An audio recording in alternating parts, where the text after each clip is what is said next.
chat here. Maybe pull it up on my phone. I've got battery for once. Now's this time to.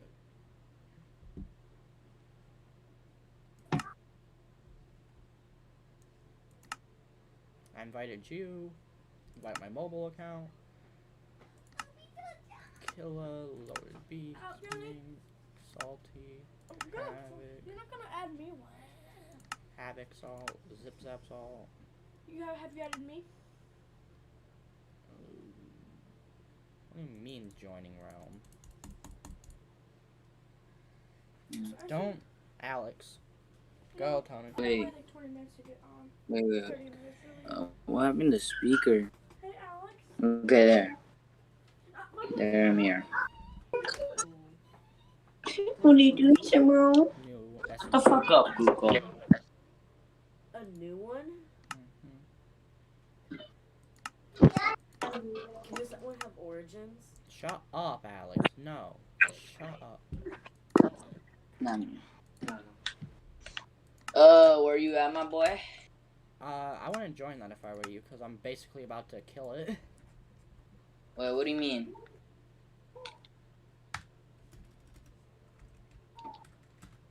Oh, zipzap's here?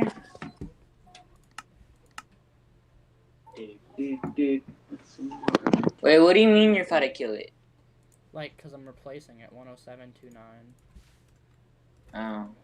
Because you can't see it. I'm putting in the seed, right? Because this seed's actually good for it. Like, I took time to, like, find a seed for it that's a good one. So that way we don't get, like, a desert spawn or something. Okay. Create Realms, Apple's Empire. Just tell me when you get in it. Yep. Or when I... And I will, and you can completely take control over me. Shut up, Alex. So, oh wait, can I join now or what? Yeah. Okay, so the update killed it, but it's not a bad spawn. I like this spawn better. She said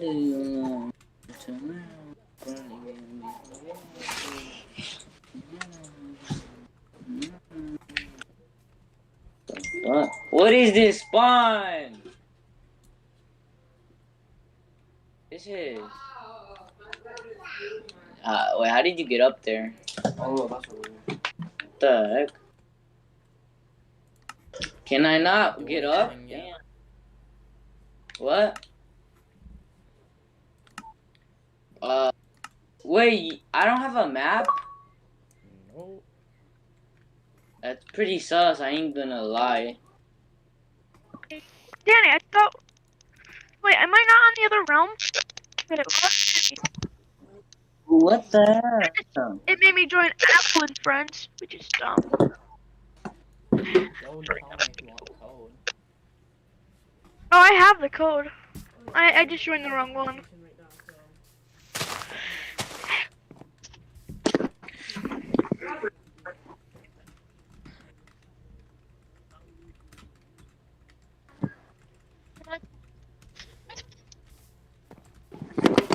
Bruh, do I not have speaker on, I swear? You just basically make your own faction, right? Good luck. Wait, are we part of a faction? No. Make your own faction now. Don't be a fucking bitch. Start punching trees. I don't like my own faction because no one's gonna join it. It's a fact. No, you Like a team. Yeah, I'm not doing like allies and shit over there. With who? No one's gonna want me to join or no one's gonna join if you me. actually do things, people will, and you actually make it worthwhile, and you don't just fucking reach up to other people. Because 90% of what you do is you want to ally or something that you think that means you get to get all their loot while you do nothing. You sit around Nope, and never do said that. zero. Never said that. That's how you Never act, once. though. You'll do zero. But did I say it? Nope. Did I say it? Nope. And we've got a jungle spawn, so it's actually pretty interesting. It really is. I found a bamboo farm. I mean, place, whatever it's called. You want to be allies person? Yes. Other guy. Bro, that's a jungle. What are you talking about? Yeah, it's a jungle of bamboo. Why did they like this cut out? Make a village. Or tree. Oh yeah. This is in like the jungles are actually kind of fire. Yeah, I'm going to make one.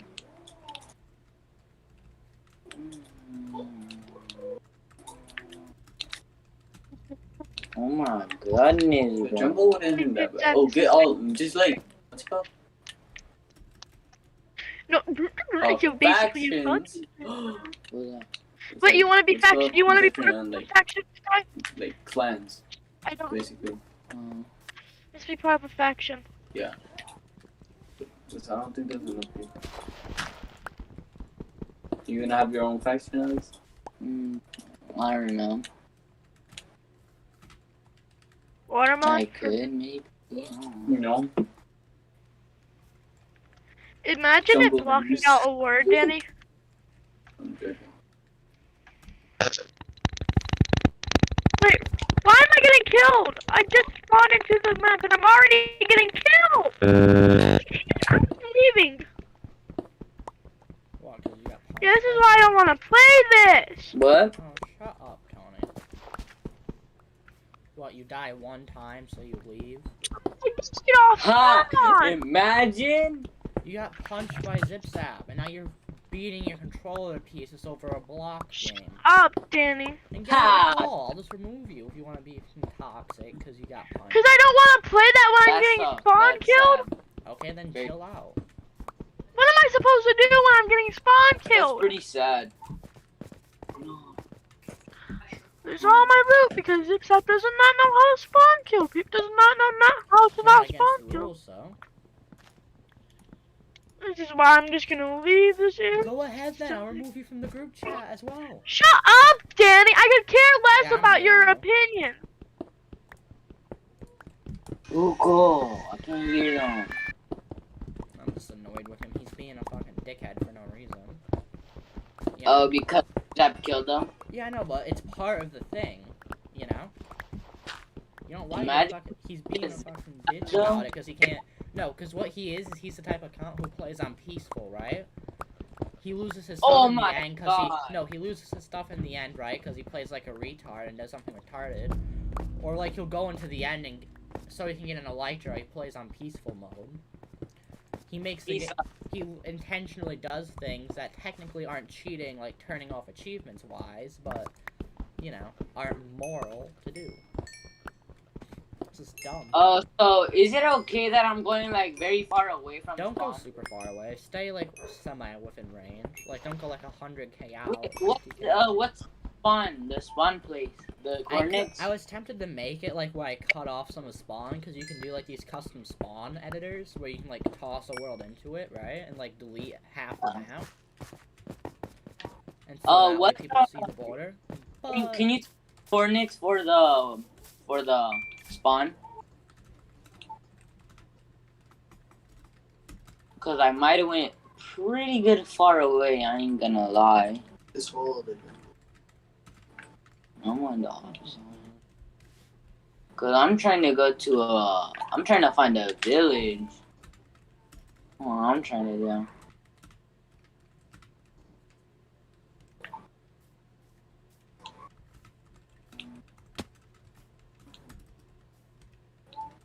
Ooh, I found a flat place, bruh. That's amazing. Please, I'm hooked. Let's go!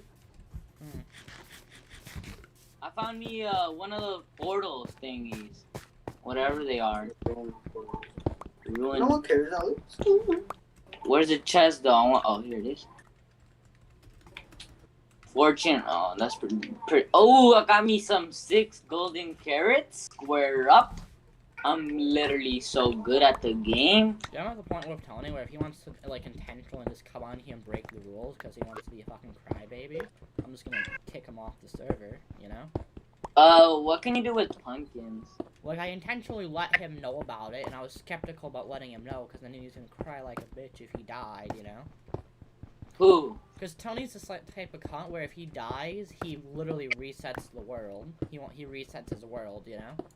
Gives up. Which doesn't really make sense, does it? I mean, if you have everything and you're transporting things and then you die and you're really far away from where you spawn, then I would do it, but like... no, because listen, you're restarting, you're losing everything either way, right? Like all your gear. But in one, you can like actually get back up, and you don't have to go through the grind of punching trees and mining out stone. I mean, if you didn't have if you had like all of your elytras on, maybe I would leave. Like maybe. You're literally on the Stone Age and Tony's still literally not even crafting any tools or anything. Get a couple of those. You know the vibes, Dark Oak. I'm just getting some stone. I'm probably like almost 1,000 feet away from spawn, maybe. Spawn's at like basically 0-0, so. Oh really? Yeah, so keep that in mind.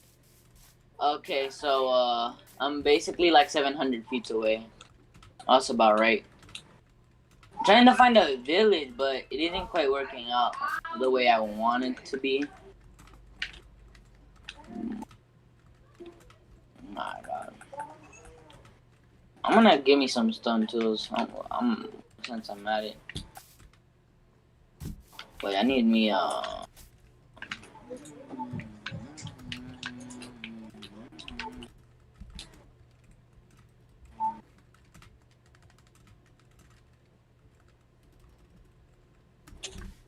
Wait, so did the seed work? What do you mean? I'll pull it up in chunk base later. Cause like this seed, it was supposed to spawn us in like a mushroom biome where we can spread out from there, right? Did it work? Nope. We spawned in the jungle that originally to that was one of the offside biomes, and you're in the plains right outside the jungle, right? No, I'm like very Wait, there's far away. ocelots in the game still? I didn't even know those were still in the game, because one of the achievements I need on my PlayStation game to max out all my achievements. Yeah. Like what I needed before was to tame an ocelot, but I didn't think they were still in the game. Oh. Bro, I'm just vibing out here. I tried to find some, I just never did. Bro, Still I'm wood, but I'm trying to get certain materials. Like I'm good at food. Bro, I'm chilling. I'm hard vibe. Yeah, I'm kinda chilling. Like, I could be doing better, and I will be eventually. It's just like, I'm not speedrunning, you know? Oh, yeah. Feel ya? Just getting my first iron Wait, pickaxe, or the material. Is it on hard, or yeah, is it like... hard, so don't starve. It's just, I like hard, because it makes the game not, because like normal, it's super easy, because like, if you run, literally, you don't have to worry about food. In I this found a game. village! That's good. Yes, it's very good. What I really wanted to find was I wanted to find a jungle temple. Okay. You know? Yep. Oh, my foot's asleep and I can't move it. It's the most awkward position. Oh, that sucks.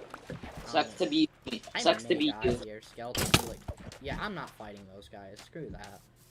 Yeah, don't even try They that. do 2 hearts of damage. Okay, the jungle's just a death trap, ain't it? Witches. Oh, yo, 2 zombie villagers already. I wish I had the stuff to trap them. You know? Yep. Bro, I'm hard chilling. I got a shield. Bro, I got I'm me being chased through the jungle on 4 hearts, and I can't even stop to heal.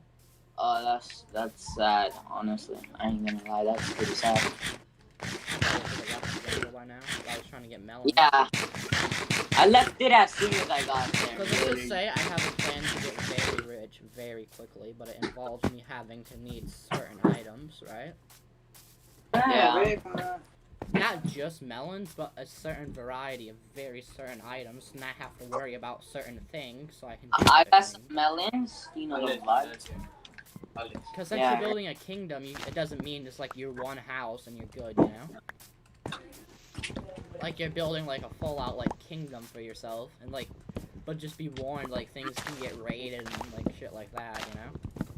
Yeah. That actually be fun. That's why I don't want people going 50k blocks out, because then, you know, that's no fun if you have to travel 50k blocks. Yeah, I'm trying. I mean, 10k is manageable if you really just know how to get around. Oh, so then people. That one doesn't matter. I'll just do this. Alright, I'm gonna go say hi to my dad. I'll be back. Alright. Ooh, not good. Oh, there's 2 Endermen.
I'm back. Oh, that was way too close. What? I fell off the side of the hill. 2 hearts. Like I'm left on 2 hearts. From full HP. Oh my god, it's a creeper. And it's already blown up my house. Right. Dude, I keep almost killing myself. I'm so used to having armor where I can just whack them away, you know? Oh yeah, I'm just not killing you, sir. You've got a baby zombie on your back. I don't... Okay, I need other food than watermelon. It just doesn't heal me. Like, at all. Don't get me wrong. Oh, blacksmith! Blacksmith! I'm hoping for diamonds. Please. Oh yeah, this is for you pre-warned. Diamonds spawn 20% less right now due to a bug. Yeah, I got an iron pick and some gold. I found a nice area to build, just that it's nighttime. Yeah, I mean, it's still pretty good, I guess. I want to see how long I can remain without dying.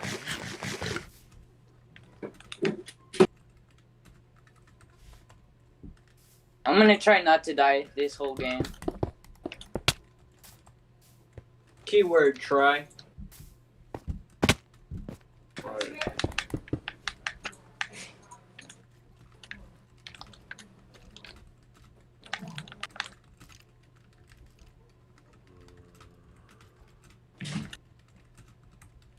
Oh no, I'm gonna die. I'm dead. Please don't. Please don't die instantly after I say that. Please don't. I'm gonna hope not. Dude, I'm just digging a little hole in the ground. Yo, how about the iron golem? At least he saved your life. Bro, I'm out. My pickaxe broke. Thank you, Iron Golem. You freaking saved my chunky ass life, I swear.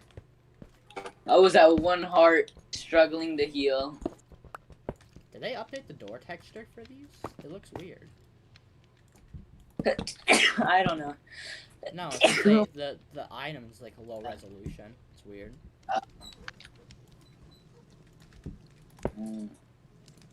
I'm gonna, I mean, at least I have an iron pig. That's pretty good. I'm just gonna set up in this little hole in the ground for now and just make it a little mining outpost, you know? Yep, good idea, good idea. Got the campfire going. Nothing super special. Not gonna be my best base I've ever made, even for a spawn base. But just some stuff to store some items away while I get my other house built up. Make a nice house, because I've got a bunch of wood.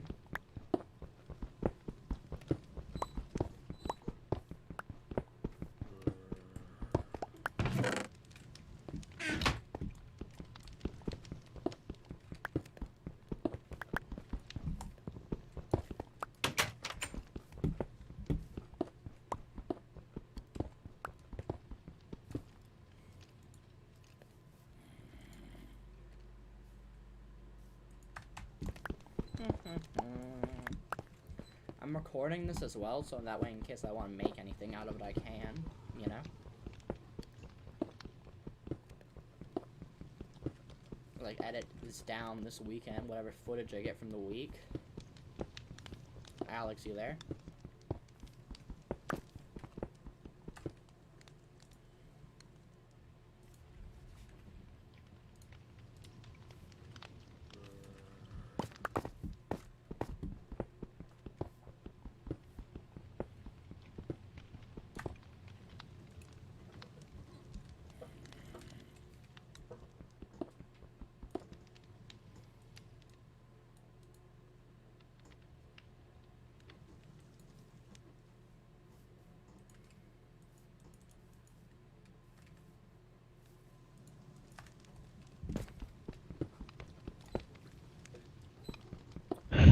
What do you want? Just added you back to group chat to see if you're gonna chill the hell out for once. Imagine Alex's phone being dead, couldn't be me.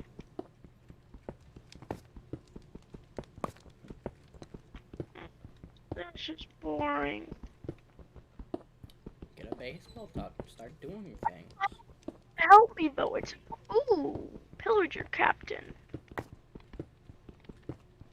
Should I raid the pillage? I've got no clue, man. I don't like that. I just don't stop. If I got off for a few minutes. So now I'm slightly behind you guys. Where's the entrance? I'm gonna get Yeah, I'm shot like still 8 on times. stone. Dude, I haven't done mining like that. I just got my basic materials. Ooh, there's a pillage area, a pillage tower right by a village. That's good. Probably gonna make an auto bamboo farm before I get off, most likely. I'm gonna try to. Good stick materials. Excuse me. Ooh, blacksmith. I think. No, Alex, go.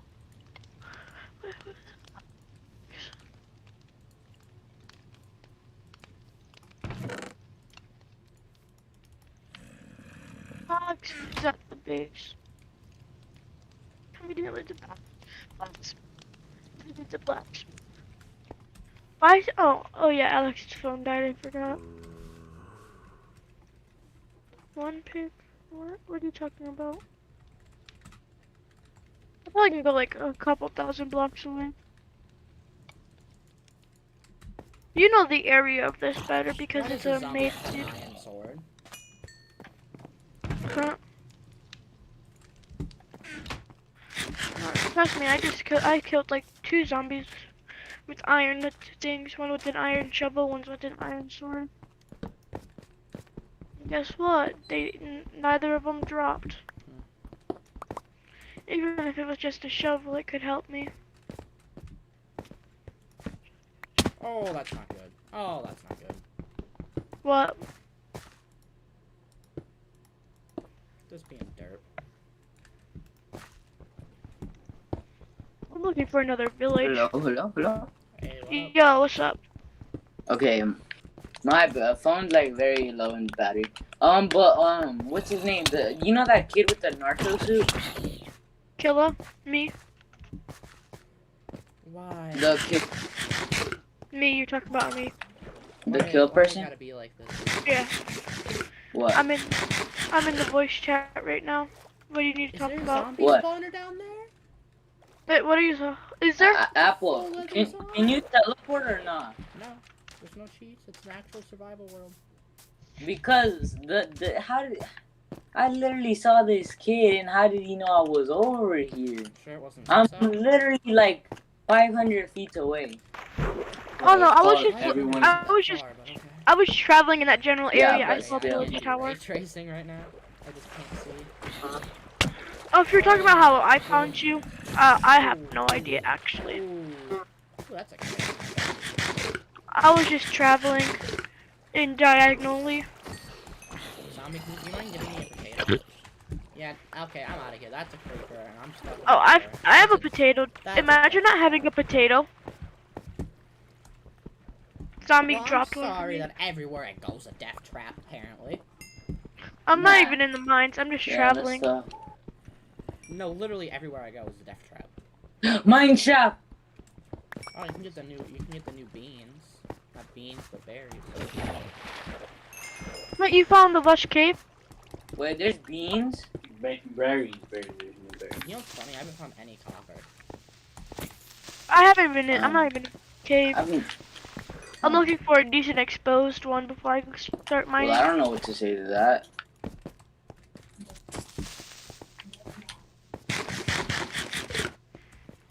I like this mine shaft. Well, if I find a notch apple, oh my god, I'm just gonna keep it in a book. That'd be pretty Oh poggers. shit, it sounds like a man shaft. I swear, if I find those spiders, I swear to God, bruh. I Cave know. You spiders? can make a cave spider spawner out of it. That's some good. Oh, early XP. you wanna be friends? You wanna be teammates thingies? I'm gonna eat my golden carrots actually. Is zipzap still in the game? Why is he inviting me to play Minecraft? Wait, can Wait, you what? show chords, please? Oh wait, never mind. You already have. Yeah, never mind. Wait, hold up. Wait, what? Dude, isn't zipzap in the server right now? Oh, It just told no. me.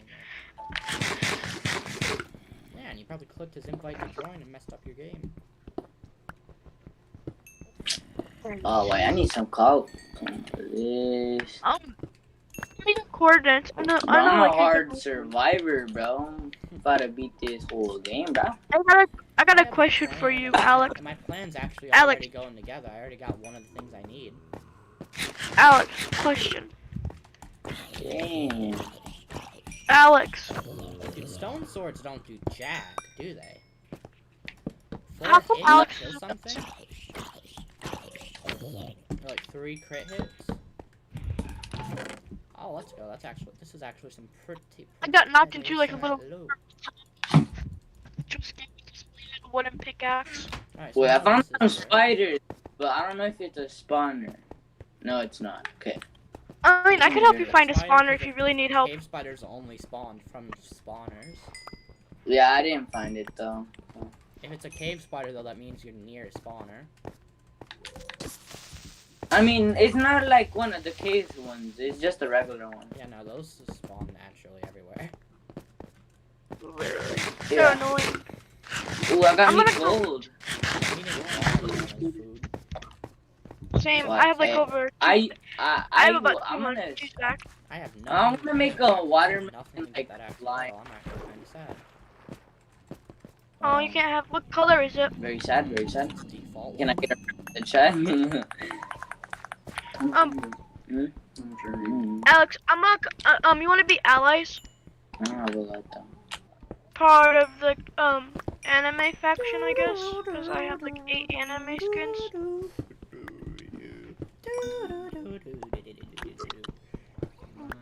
Did you go mining in the village? Holy shit! Holy shit! Alex, I can almost you died. hear me? Oh Can my you hear me, god! Alex? I Oh put this my on a god! realm so I don't have to host it, cause I got a refund for money from a game for some reason. I just gave it back. It didn't do anything. Ooh, I got more potatoes now. I got 15. Very funny. Ooh, copper. I actually found some copper. I got a question for Nice, you, man. nice. Copper's actually a pretty good Alex. building block. Okay. Alex, can you hear me? I used it a good couple of times. Well, now I have to dig No, but into I found a bunch of iron, a bunch of coal. This is the first vein of copper I've found. That's just why I'm Nice. surprised. Oh, clay. And gonna like, be don't, good. this cave I'm in is actually kind of crappy because it doesn't go down that deep whatsoever. So it's a lot of like surface level iron where you get like 4 vein, you know? yeah, sort of. So it's just not fun. Mm.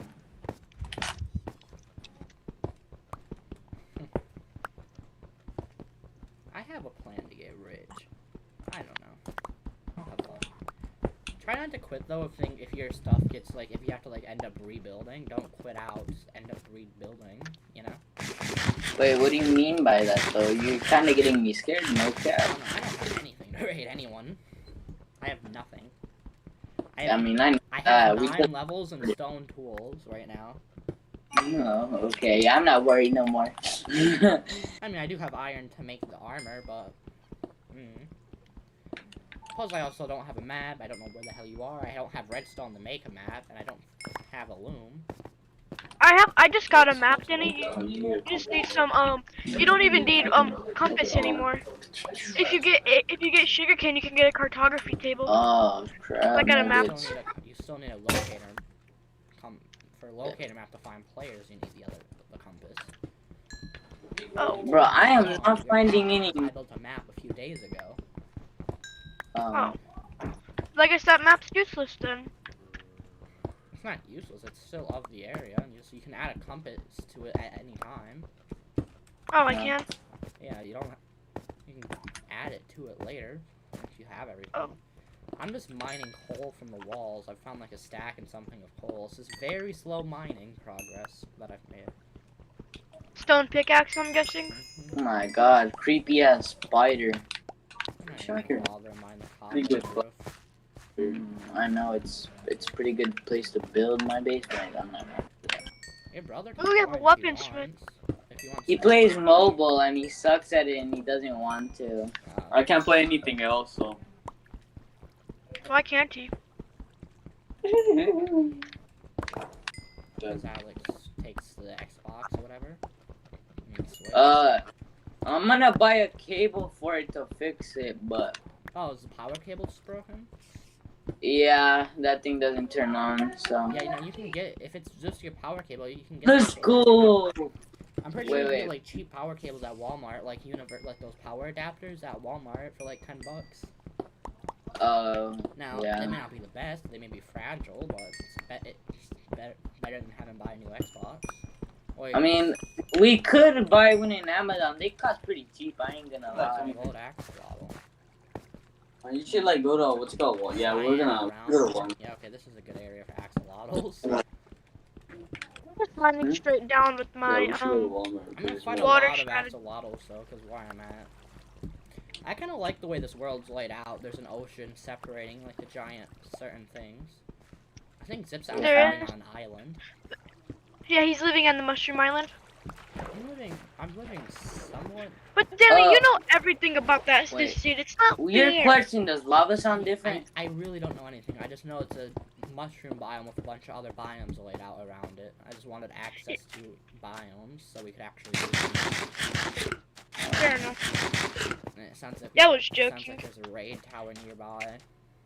Oh, Danny, if you're by the That raid would be tower, pretty we are. good. That sucks. I mean, cool. We have a raid tower near the village. Or there's a Well, raid tower. glowberries. Yeah, you can only get those in mine shaft. Those are actually pretty very valuable. It's a food source too, so if you place them on like top in an underground area, you can grow them. Oh, okay, I'm gonna do that. How do you go? Oh no. Do I hate all this glow light in the oceans now? It's so annoying. And it's Me. I look at it. Okay, that's just not cool, creeper. That's not an epic gamer. Okay, yeah, I'm just running from that. I don't have armor. Is that not very poggy moment? Killed one skeleton, but they hit me like 3 times. I die. Wait, hold up. You don't got any Wait, armor how did I yet? just walk through my door? I didn't go in my door. I walked through it. Sometimes it's a glitch, I'm pretty sure. Like what? Makes no sense. I should be able to walk through my door. Am I magic? I've gotten that before, and it glitched me out like I said. I got a decent bit of iron just there. It's good. If this mine shaft goes all the way to 12, I could possibly find diamonds. Most likely. Oh, yes, diamonds already. Sorry. I almost have a stack of iron. That's Oh, iron. bussin'. More iron. Oh no, this isn't fun. What? Imagine not having fun. I'm trying to in get Minecraft. something. Then what game got refunded? Total tabs. I still have Why? access to it though. Wait, what then? What? What? No, no, stop it. That makes no sense. That's at what I all. call big brain. You would have never Wait. guessed. I'm almost on Y12 Oh, I got out myself. again. That's not good. Just okay, we've got 2. Yeah, like I said, I'm almost at Y12 myself. And of course, I have to swim back Your up now. spiders, I want your toes. Yeah, that's kind of creepy, bro. Yeah. Kinda I heard is. spider too. Oh You're shit, I kind hear of something How to too. make bowls? Why did I make bowls? How did I even manage to do that? How did I manage to make bowls? Misclick? Yeah. Are you just Minecraft or looking for Dumb, that? I shouldn't have made bowls. Bro, I swear spiders.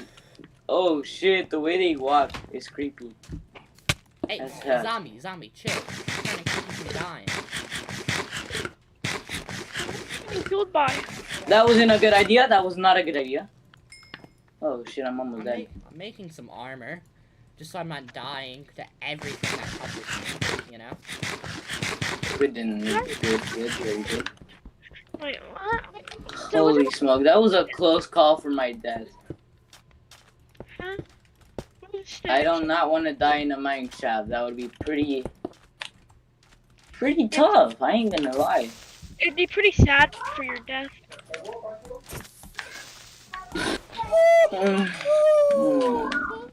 Bruh, spiders just sound really creepy. I ain't gonna lie, but it Yeah, I did not.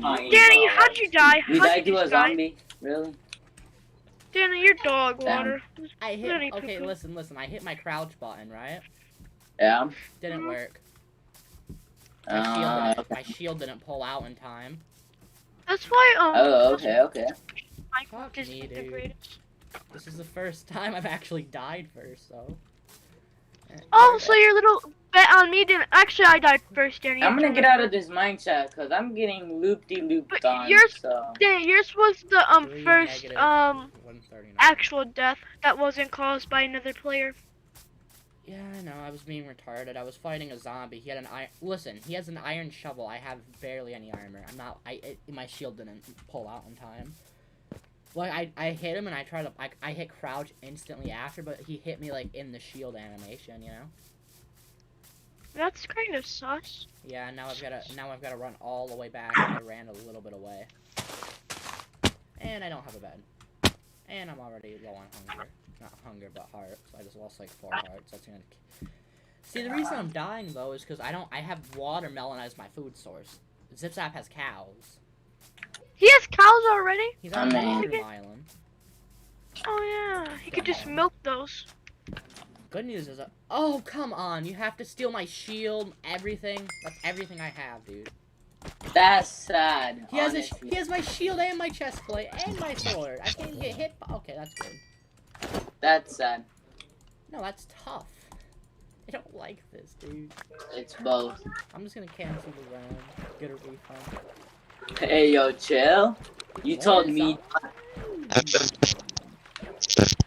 I'm having god tier luck right now, my guy. Oh shit, no, zombie. Right after you Don't touch die, me, right, touch me. Danny? That Yeah, scared me, your luck zombie. right after you die. That's Oh, why you that's died. good. He had an iron shovel, but because he swapped it for my sword, I got a full tier iron shovel for free. That's good. That's a good trade-off. I mean, I lost my life, but Yeah. You need place to. Where's- Lapis. Where's let's Alex go. at? Like, why is he not talking like that? oh my god. Is it just me who can barely hear him? Or is he just not What should I talking? treat it out? Too close. Too close. What, you good over there? These guys. Oh, they. That sucks. I have to. If I want to keep him, I have to use something. I have to sacrifice having armor for him, but it's worth it in the long run. I need to turn off my ray tracing packet, bro. I thought you get X-ray with the ray tracing. Not really, I don't want to use it right now. If I die, I might rage quit. I have a make sure you full know where stack of iron. Okay. It's Just go back to reasonable. where you're saved and like put it back. And I see somebody coming, so I'm kind of scared. There's probably They might come zipzap. kill me. You see what sucks is like when I die, right? Yeah, what? The things that I'm trying to get, I need to name tag them. I've got one name Really? tag. Question, where are you You trying know to get? the square Okay, place. I've got enough to make it. Go to there and make it. Like put all your stuff there and then. Wait, Dave, put a what are you bed there. trying to That way if name? you die, you know. Something. Please don't tell me I Okay, went too far that's away. very big. Okay, that's good. I have to like stay in this area though. Bruh, I don't know what blocks these are, but If he these gets looking hit like busting. one time though, he's dead. I got a question for you, Alex. You want to be part of my faction? Bro, I'm just cracked at Minecraft, bro. Alex, you want to see what my base currently looks like? Nah. I'm kind of too busy right now in the mine shaft. It's a literal just hole in the ground. Wait, he's in a mine shaft? Wait, I don't what? want to see that. Wait, It's very shambles, but where's this mine shaft? I'm chilling. I'm not sad. Wait, Yeah. You're where's the busting, mine you're shaft? busting? Oh, that's nice.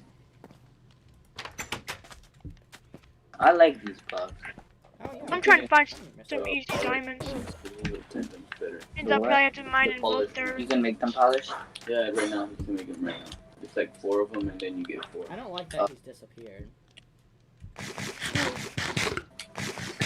I started waxing Zipzap? Enderman. I'm making Yeah, that's always a bad sign when the Enderman disappears. Yeah, I'm just like worried that he's gonna come back and kill me. Out I of feel nowhere. I feel like food's definitely been an easier thing to gather over the years. I mean, obviously, it's food. Well, no, I'm talking about like it's gotten easier to get a large amount of it. Actually, I don't even, I Look, could probably get a lot of it, food's but like, never been a hard thing to get, don't get me wrong. yeah. Yeah, I just comboed a creeper using a door. Cords? No, don't give him your cords. Don't give him your Sad for the cords. creeper. If you give him your cords, he will grief you. Okay, I'm just gonna leave all my, actually, I'm gonna go back to mining. I'm in the middle of mining too.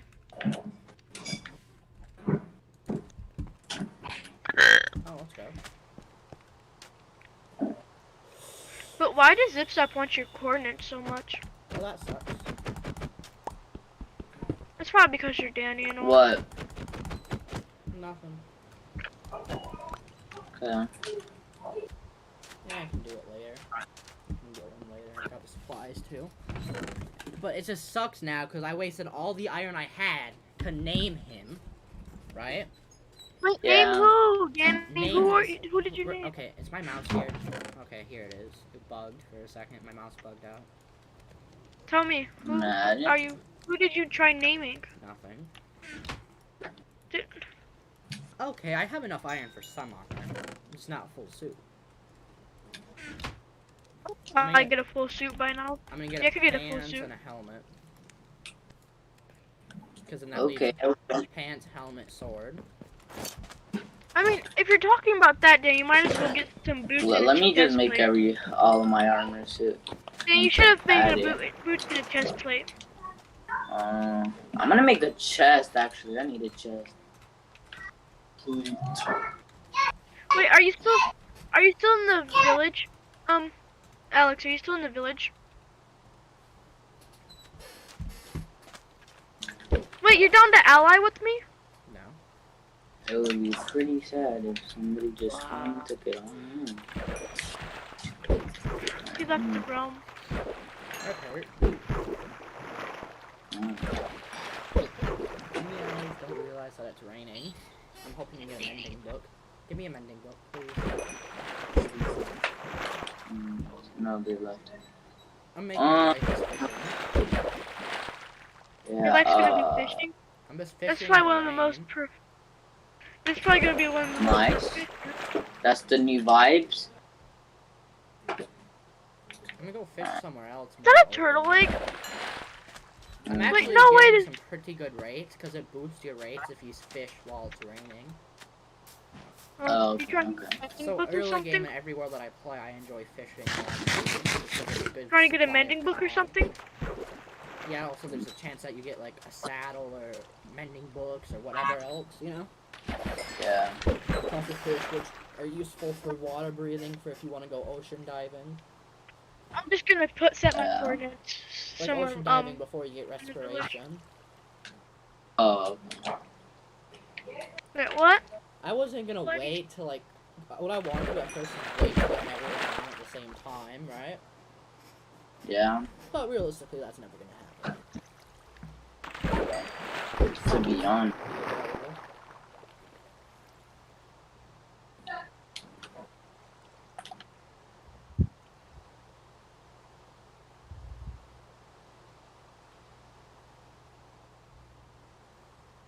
happen.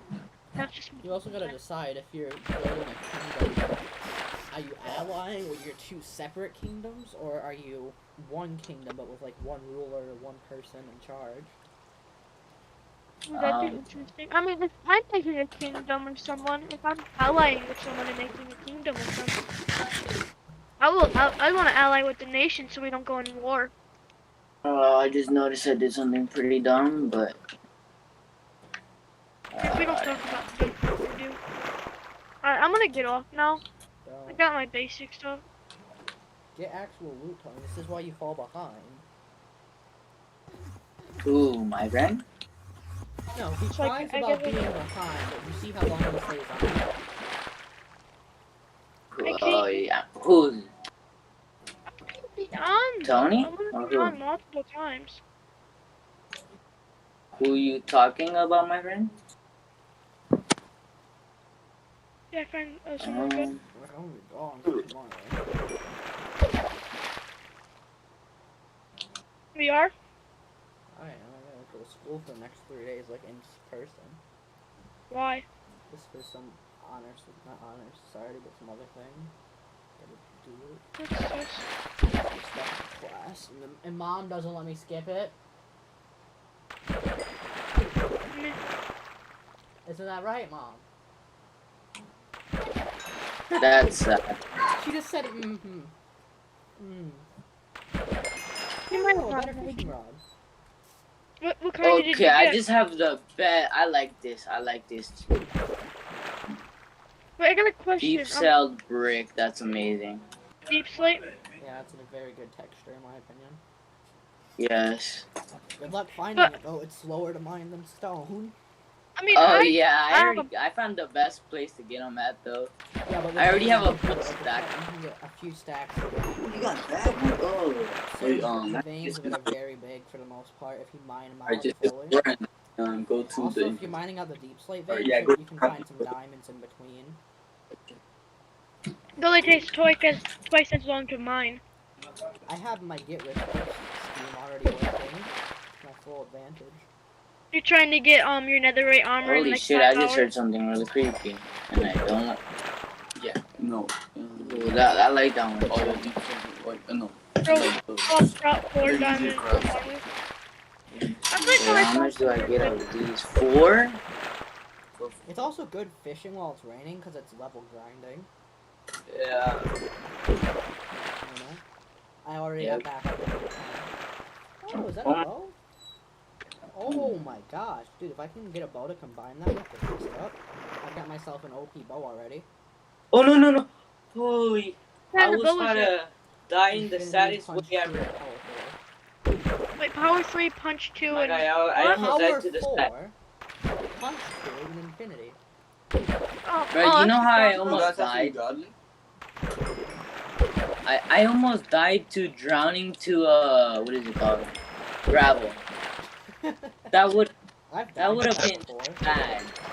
No, that you would've know been- if you have like the gravel piles that go like 20 blocks in the air, right? Yeah.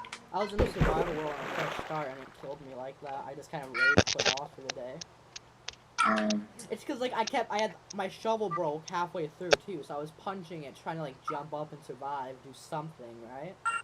Yeah. It was half my fault though, because I was digging straight up.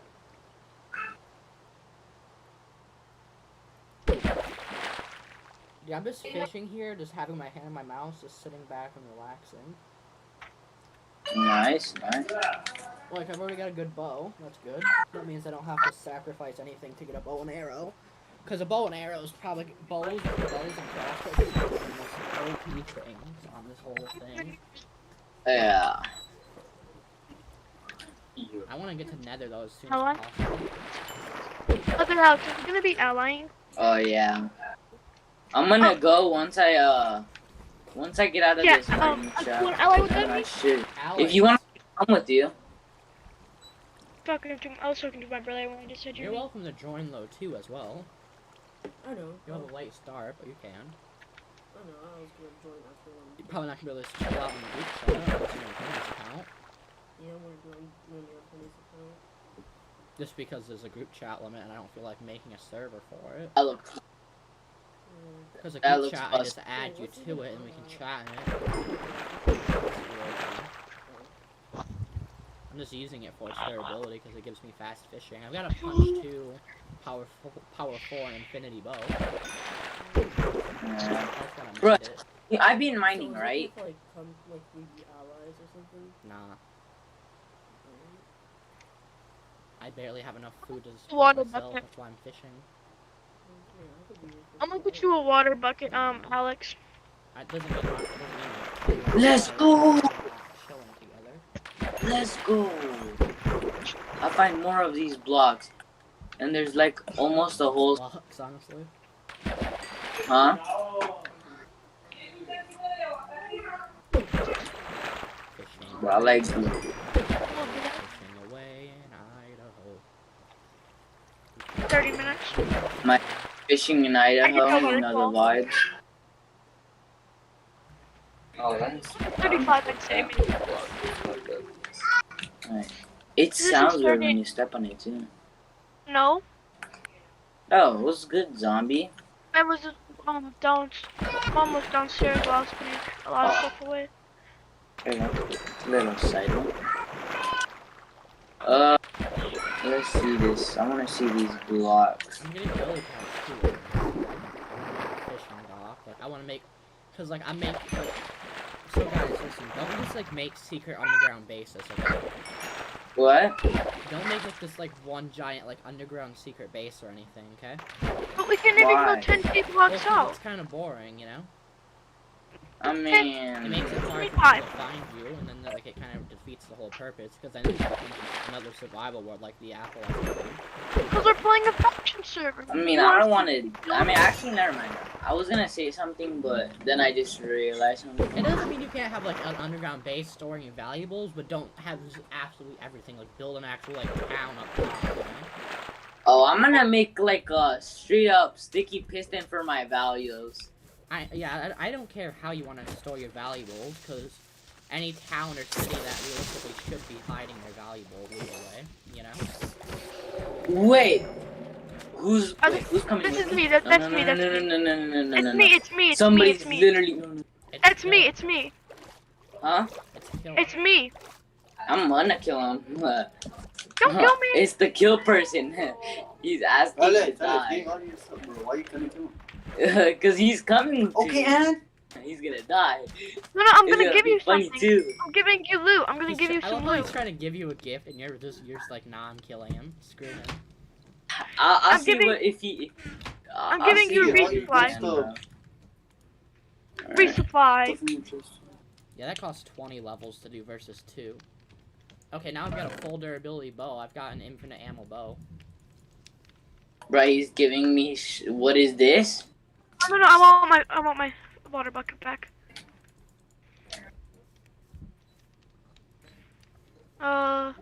Yeah, that should be it. I'm gonna go mining too, though. I just gave you food and resupply. I don't need your shit, bro. No. Because of the shit. Time to go on a mining. What happened to that mine shaft? Time to go on a mining trip until I break all my pickaxes. How many pickaxes do you have? A bunch. Like, what? 4, 5, 6, 7? 7 pickaxes? That's Well, I they're just have mostly like stone. 1. Oh, as I said, I have like 1, and they're mixed between 2. Like both have Well, I durability. want diamonds. I know how to get. I can get diamonds fairly easily, but I need nether access to do it. So in order to get my diamond armor, I need at least One 3 second. diamonds mined. You know. Look behind you. This is gonna be a grind, but I like. Look behind you. Oh yeah, so you know the Apple SMP is still gonna be a thing. Yeah, You I know? know. Yeah. This is, and I don't know how long this is gonna last. I don't think it may not last forever. Okay. Yeah. This one? Plus how much loot Yeah, you it just have. depends on like how much we enjoy it. If this is like a month or two, like where we stop playing it, I'll just stop. I'll just cancel the subscription to it. Oh yeah. At least temporarily. Like I'll take a world download of it, right? Yeah. So like that way it's still there. If we ever want to go back to it, it's just I won't have to pay $8 a month for like the one person who comes online. Oh yeah. And like Because it's overpowered on the Apple SMP. I'm not overpowered. It's just that I have gear. Yeah, you can still be. Now to be fair to like Alex, he's had a pretty unfair like disadvantage in terms of loot gathering time, you know. Yeah, especially on the Well, Apple SMP where I Alex, did, if But you it's want not to- like I've done it to him intentionally. I just didn't Yeah. know he existed before that. and plus I didn't even want to join back then. Yeah, you guys had opportunities to join then. You Yeah, just I didn't. did. And at that time I didn't even have an account anyway, so I couldn't even join anyway. Bro, that kill person is my ally. You know the vibes. He's my friend now. rate the skin. Semi lit. have a zombie spawner. I'm gonna get zombie villagers from it. Yara. What? I'm gonna cure zombie villagers from it. And buy diamond armor like that. Killing Radu full enchanted armor from them. No, you shut up. I don't want him to know. I just want you to know because I don't want you to try anything because you get pretty balls for no reason. I want you to know I will annihilate you. Yeah, I know. And also after that, I'm gonna go bed mining with a netherite. A full netherite in 2 days. Yeah, I know. Especially tomorrow. I don't have to sleep at all. Wait, what? Oh no. Tomorrow's Tuesday, so Wednesday. I don't have to sleep anymore. Oh, because you're done with school. Yeah. It's just a celebration. Oh yeah, Right. you do. Tough. What is tough? Celebrate. What the heck? Why does my It's why like does a my shield look volcanic like this? rock, Tony. It doesn't really do anything. It's just a block you can get. Danny. It's a decoration block. decoration? Like, we just neighbors and we just get our own food and stuff. Shut up. No. You know, live near me. I kill you. Because I want that area. Make your own town. Yeah. They don't have to Danny be has super any- close. Eventually we can build highways. Maybe. Bro, I'm totally not 1,000 looking for blocks time. away. Yeah, no, you can I only mean, go if you within 10k of spawn, which is 0-0 pretty much. You got lucky on that. So 10k in any direction max. Just like for your base, you can explore farther out than that, but don't live farther out than that. Oh, I thought you said we could. I thought you meant we can't explore. No, my tools broke. Yeah, no, I'm 'cause like, then- then how am I gonna get all my gapples? but that doesn't mean you can just hide stuff 10k out, you know? Like have your valuable loot hidden off a highway 10k out. Oh, I like the new Oh, order. no. Your actual base with all your items needs Yeah, to be that in takes one twice area. as long with this. When it's like Not, this, not it takes one twice area as long to mine. necessarily, but you can't just have every But still, I like a how they base like where it's like a order- wooden How they shack or made two, it more and that's detailed. and plus how like where the ore is Yeah. around and gets that same. It's Because, only, like, it's only like this About, block like, though. let's be honest, if you're sitting It's all 100k blocks out, it's So- gonna be a so then pain if- to find anybody to if you want to do anything. So you it's know, not gonna mirror trade, on whatever. to my out to Alex Yeah, and yeah, over to you. I like how Tony's pictures died into where yeah he's still probably on stone tools by choice. Oh no, I have full iron. See, I'm pretty underpowered right now, but I've got my plans. I'm smart. You have your what? I have plans. He has his get Wait, where's that Rick. full iron armor? It has the iron pickaxe and stuff. I don't have full. I mean, iron. like, I have Bruh. extra iron. yeah, I'm to be half iron, but I honest- have an anvil. You know what I'm probably Look, gonna do? look. Apple. I captured two zombie villagers, but they fucking despawned. I put them in boats. How did they despawn? Apple. So what did you capture, Danny? To be honest, They I might despawn, even build a doesn't matter. castle, a huge castle. That could be cool. And then you Ooh, could have like your. we're gonna need a town lot of inside cobble. it. Yeah. I wouldn't use cobblestone for your castle. I'd smelt it down into stone brick at least. Yeah, That's yeah, gonna yeah. take a long time. We're gonna have to get like cobble. Or you could just get a silk touch thing. Oh, Alex is Yeah. gonna be our friend. Then you can't live with us. You can't live with us if you're not joining the. But for wait, now, I'm just gonna build the house once I get out of this ravine. Yeah, you can Alex, trade. You can What like. is, where's our kingdom name? What if our, Oh what is yeah, our what you kingdom can do name? as well is you can basically like force people to work for you by threatening death or whatever. You know?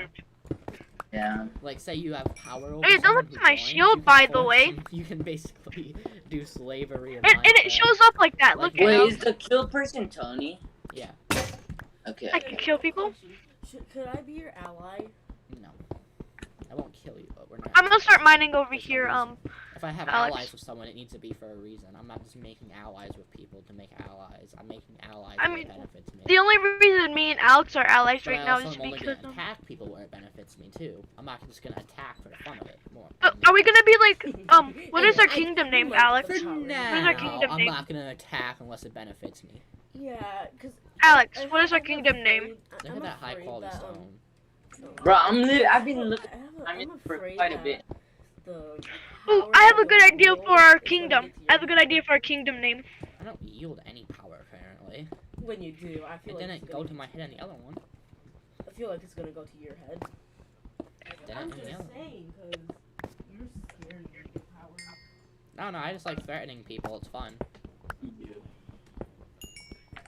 You know. Wait, you might be. Well, cause Alex, if you can get people, if I don't wanna go farm trees, but I have someone who has like only iron armor What? and some iron Bruh. axes, I can give him like a few iron axes, and have him go harvest trees for me. Yo, or else I'll wipe Tony's out making town. a portal. Absolutely nuke it, turn it into a chunk error. I mean, I'll gladly do Oh that, shit, you almost died. I'll gladly Good No. thing I have do an extra it. water bucket. Shut up, genuinely, please. Tony almost died, bro. Oh, you're weird. Can I have my shovel back? Ew. I gave you a stone shovel earlier. Crap. Well, I guess I just have to make the portal. There's literally no lava over here. Spoke too soon, my guy. Speedrunner style, even though I haven't made a speedrun portal in like 2 days. I I'm used just to now make making a speedrun strip portals. mine. Just now, man, we've been making a strip mine for like the last 5. Alex, to be fair, there's 2 of you. There's 1 of me. I've had very different priorities at first. Get food supply. Get this, get that. Try to go into a cave, but the lowest that cave goes is to Y level 36. It's like, it's a big cave, right? But it's a very empty cave, and it doesn't, because it's super high up. There's a lot of coal, there's a good bit of coal in it, but that's about it. Oh, you're kidding me. Deep slate already? Oh my god. Why? I'm already mining with a stone pickaxe. Why you gotta make it worse, game? What happened? It's making me mine through deep slate and to make my strip mine. I'm not gonna have my strip mine done by now, but I'm making it like future proof for how I want to build it in the future as well. You know? Yeah. Like in the future, it needs to be better than this. Better than Damn, coal. I have stacks on that. What is it called? The what? I don't know. Deep slate. It's called deep slate. Yeah. I'll just leave it there for now. No, no, no, no, no, no, no, man. I need to put my unnecessary things in here. How did it leak out? Wow. Hmm. Let's go. I have our nether portal ready. Alex, I have our nether portal ready. Alex, where are you? I just got the nether portal. Apple, what are you doing right now? Mining. Alright, Oh, okay. I'm gonna go grab a piece of iron or Same, something. same. I actually need nether access, but I don't have any way to get it currently. But nether access is one of the high things on my priority list. Why are you telling zipzap that we have nether access? Wait, you're mining for netherite? I don't even have Mining access for to nether. a nether portal yet. And I have, Oh. I'm strip mining with stone tools, because I don't feel like going back up and smelting my other ones. Okay. I'm looking for diamonds right now, bro. If I get 3 diamonds, I'm vibing. I'm putting on my We really are, headphones so I can hear I can caves. make another portal. Oh my god, I'm stuttering so hard. Alex, we already have access to the nether. Wait, did they change the place where diamonds are now? No, they spawn on the still same the same. levels. they're gonna eventually though, and they're gonna make it. And like when they make the new cave generation, they're gonna make an area below Y level 0, right? Yeah.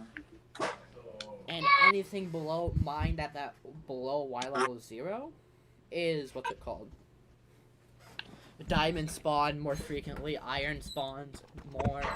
Like, and by iron spawns more, like it spawns it, like everything's just easier to grab, you know?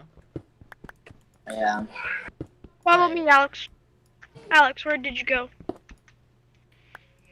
No, not you, Alex. I'm talking about the other Alex. Alex the goat. Wow, so Alexander go? Oh, the guy on Minecraft. Wait, what? Follow me. I'm getting us to the nether. I got our flint and steel. Oh my god, I found a lava and I almost fell in it. I mean, thingy, what is it? Well, if you see a little hole by the wall, just know, like, jump over a gravel. There we go. Try. Rendered that. If I get this wrong by 1, I'm gonna be mad. No, Very I didn't. good, a cave. Actually, no, it's not. So far, I've found a lot of coal and a lot of copper. I don't know how I feel about copper currently. It's at a point where it's something cool to have a lot of, like redstone, but I could care less about it in certain ways compared to redstone or coal. No, I just need game. Bless me, please. Just 3 diamonds. That's what I'm saying. I need the game to I'm play. asking for 3 diamonds. That isn't a lot. It actually kind of is, because the cave generation, when it says 20% less, like veins are smaller right now. Oh wait, really? No, it's a bug, right? Yeah. I got ourselves into the nether. Let's It's go. I'm in the unintentional. nether right now. I probably should have put on a piece of gold. Oh, Let's so go. you can't find diamonds easier now? It's like only because what they're doing when they update to 1.18 is it's making spawn rates for diamonds above Y level 0, 20% less. 1.17 part 2. You know? No, it's 1.18. Okay. Guess we're getting an update 6 months apart. Oh, this is But they're good. This announcing Minecon at Minecon Live this year, the 1.19 update. So they're not just playing it off, like they don't have to announce anything for it at Minecon Live, which is lucky. Now, I've never watched a Minecon Live, but I watched like a review of it of someone afterwards to find out what they announced and what's coming, you know? Yeah. And there's only like a few restaurants. I'll be honest with you, I kind of stopped paying attention to this update after I found out the only thing they were really adding were a weird fish and a glowing squid and goat, you know? Yep. And that the only new ore that there's gonna be in the game basically is copper ore, which does nothing. I mean, I get it. Copper ore probably doesn't need to be a thing. Not copper ore, but copper tools and armor. Like, where does it fall? You know? Yeah. Copper armor would be pretty cool, I ain't gonna lie. But I feel like it could look cool. I just want it for the looks. You know? Yeah. And like, I feel like it could have like an interesting ability too that they could add to it. Like, it can attract lightning to the player. You know? Yeah. Like it attracts lightning to the player, but the player doesn't get hurt by it. So if you're fighting in a thunderstorm, it strikes the things around you. Oh, yep. So like if you're in a PvP fight early game and there's a thunderstorm going on, you can choose to put on a set of copper armor instead of iron, or like a copper helmet or something, right? Yeah, that would be pretty cool. Now, like Emerald Like Armor, it which is a all- mod for ages, it's kind of pointless because it's just ever so slightly better diamond, and now we've got netherite. Yeah. I'm not gonna lie to you, Deep Slate looks like it should be a nether block. Oh, yeah. Bro, come on, just 1 diamond. I mean, at least 3. Hey, I I've mined nearly 100 blocks already and haven't found like any. I've found 17 iron. Oh my. I feel like they've made it harder to strip mine and easier to cave dive. But the tricky part is, it's a jungle. You can't find caves everywhere. Yeah, I'm gonna go back. I'm finally gonna get out of this cave. Oh, I'm just mining till my pickaxes break. No, I still have pickaxes, but like.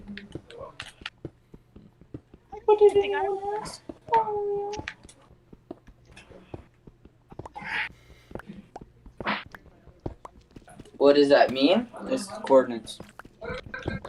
He's going That's to physically- what's gonna the farthest out he's allowed to. Um,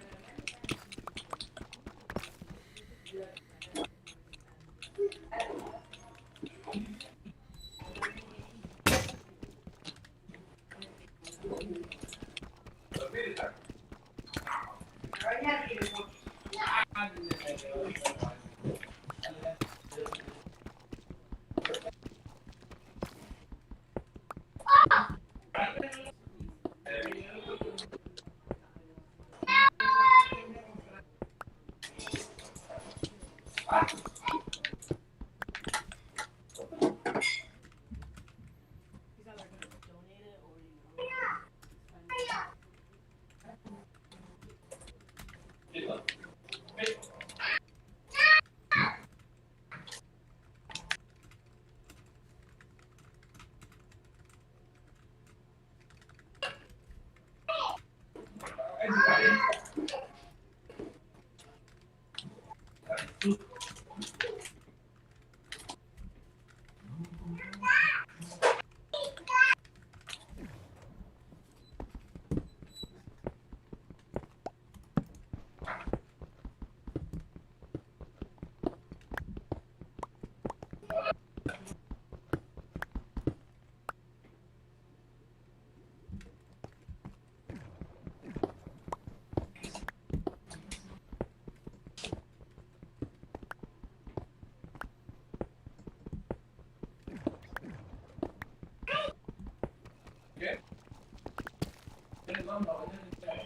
all right, I'm out finally of the ravine, but I'm just gonna go to try to find another village outpost. I mean villager outpost. Villager. I'm pillaging. I'm stuttering crazy. Apple. So what happens if I just go in the villager outpost? Villager. That's what I said. Cause I found one. Well, it doesn't matter what you do to the pillager outpost, really. Oh shit. Yep. The pillager captain will pretty much spawn regardless. You have a shield, right? Yeah. Yeah, just fight the top. And then go back for the guys. I'm gonna do this a little bit different. Imagine I found the Wait, can you diamond before I- totem of them dying on the thing? It's not hard. If you do a raid, you'll guarantee 3 totems. Okay, that's very good to know. It's better to go from the stairs.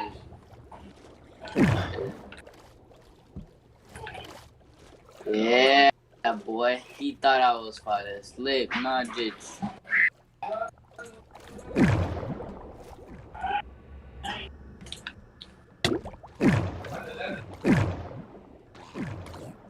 Zipzap has a god apple?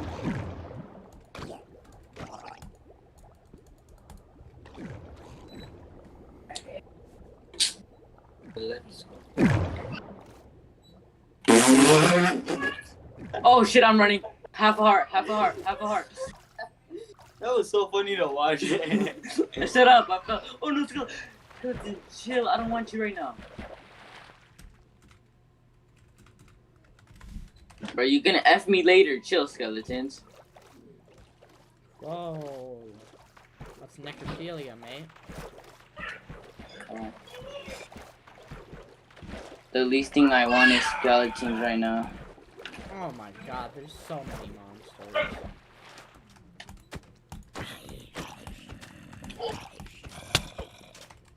Oh, hell nah. Nah.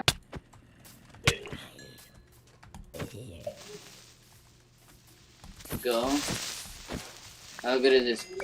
Oh, that's good. Why'd I do that? I just took the ballsy gamble of crit hitting a creeper, right?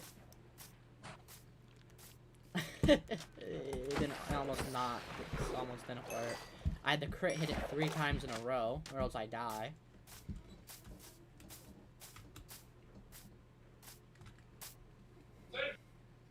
What's this area? Infinitium. Oh. You have an enchant table already? No. kind of struggling to survive right now. It's always a struggle at first. Yeah. I have so many carrots, but like they don't heal fast enough. You have what? Carrots, but they don't heal fast enough. So. Right. And I've got watermelon, but it's watermelon. Yeah. I mean, watermelon isn't actually. It isn't that bad to be It's honest. not bad. It's just it's not good. Oh shit! What the hell is, bruh? What the hell? Was that shit had thorns or something? Yeah. No, I did. Check it. No, I didn't. Probably base. Yeah, you thought I couldn't see you, my boy. I want to see how much this damage does. Only how much arrows do I have? Oh, I only had one. Never mind. Jump and then. Oh yeah, I did, but I missed it. Don't know how, but I did. Did you get the chest? No. Oh my god, I'm lagging. Swear to your mama, bruh. Yes, sir. I like doing it.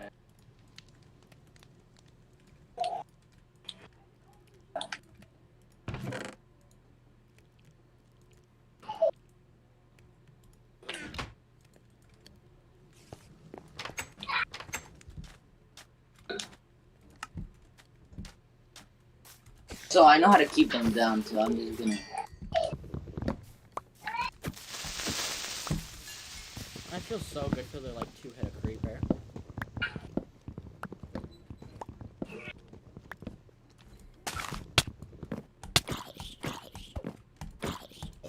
I'm still by the jungle. Yeah.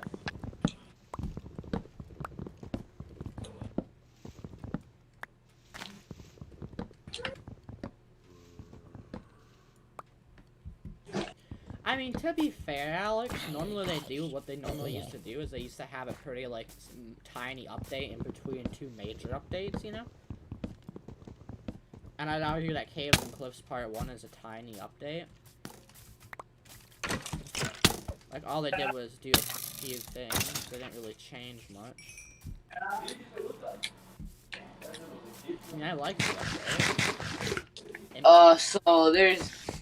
I found a brand new crossbow, you know, the vibes. I don't like Kind of. this. Yeah. All you need is Got a multi-shot. XP bottle. Even with just a multi-shot crossbow, there's LP. If you can get up close and whack someone, you know?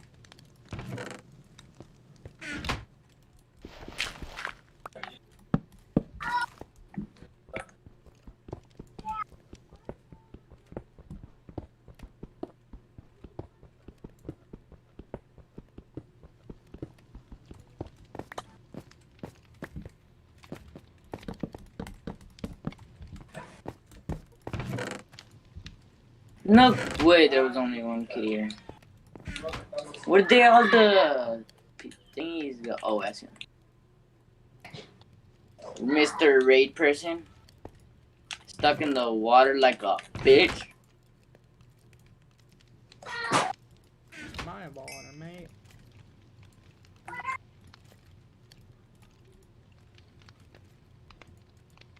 Let's go, full iron.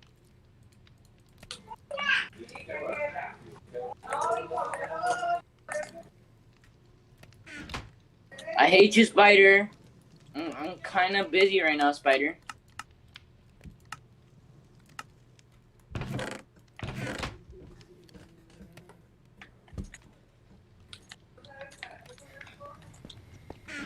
I'm kind of almost dead, I ain't gonna lie. I need some gold.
Oh no, I'm gonna die.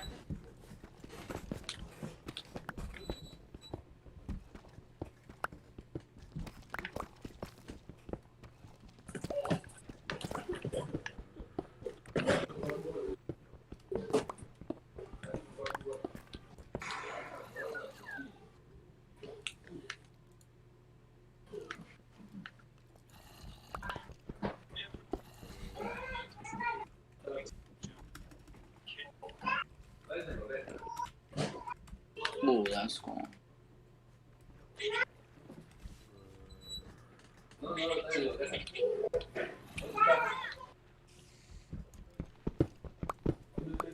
Gonna go to the village for the hero. I'll check a message on my phone. But I think I hear a zombie spawner over here.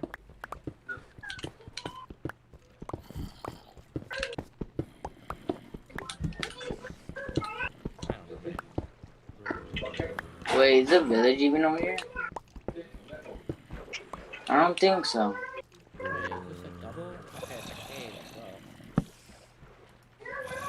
well. I think I'm going the wrong way. You get a horse.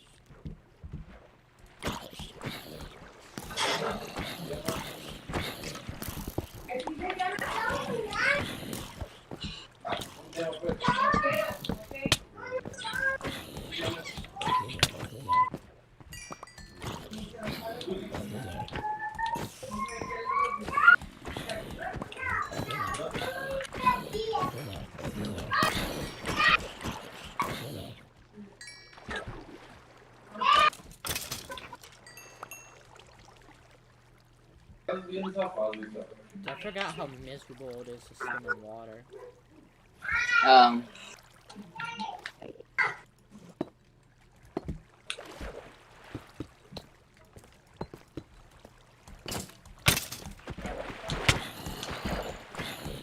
Kinda lost, no cap.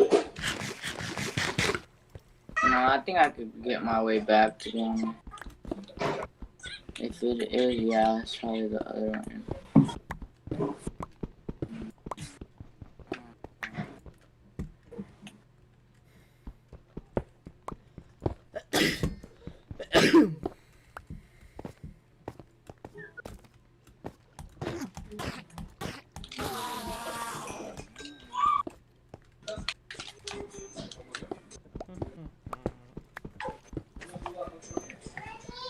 Oh wait, I don't even have emeralds. Oh, we found it. What'd you find? And it's not gold. Like I'm trying to find some. I'm gonna sail out to zipzap eventually because I know where the mushroom island was that he lives in. Y'all already making a base? Well, I have a sort of base. It's not really a base. It's a temporary base, sure, but like.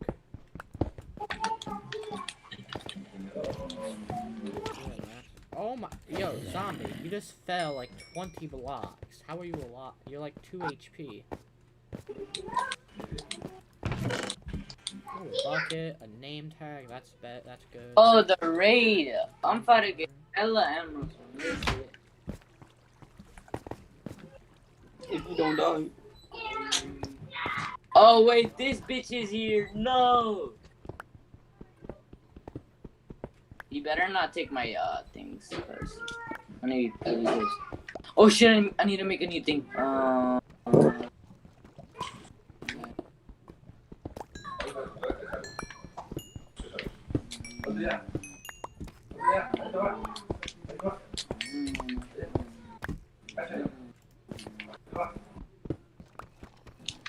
I made a pencil with 2 erasers on it. It was pointless. What? I made a pencil with 2 erasers on it. It was pointless.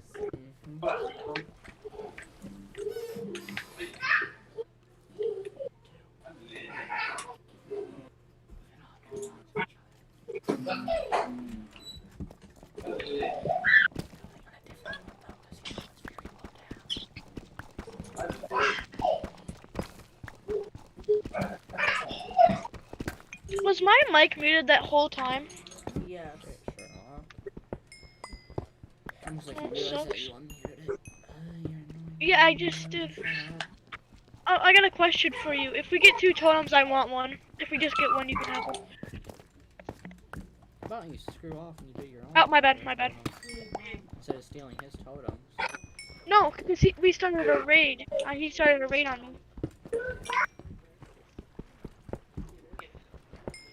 Dude, I've almost got enough gold for something.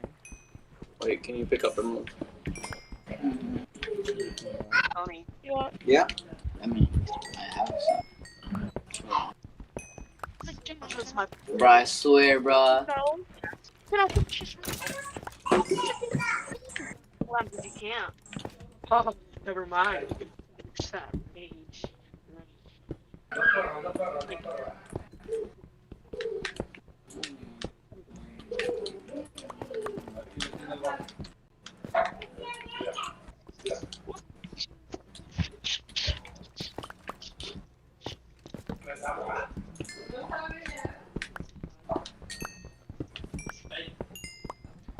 Alex.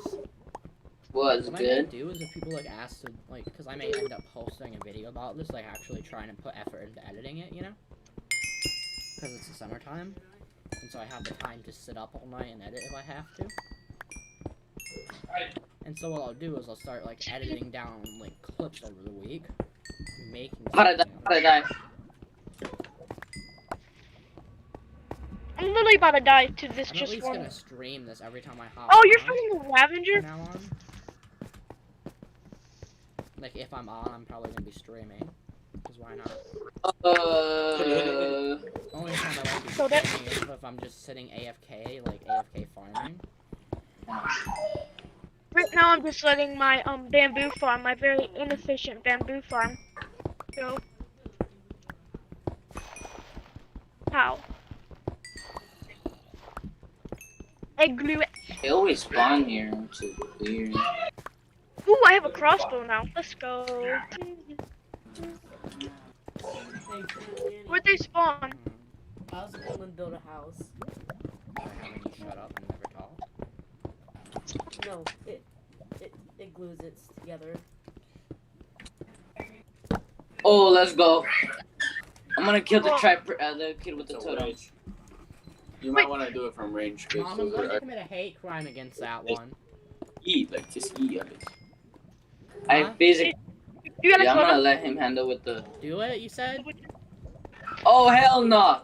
I'm dead. I'm dead. Yeah. I got a you're regen dying. potion for you. I got a No, instant- I have 18 levels and I haven't died. Yeah, build. Build. Honestly, potion. I may have to come kill you just for the fact that I don't want to be the only one on the server to death. No.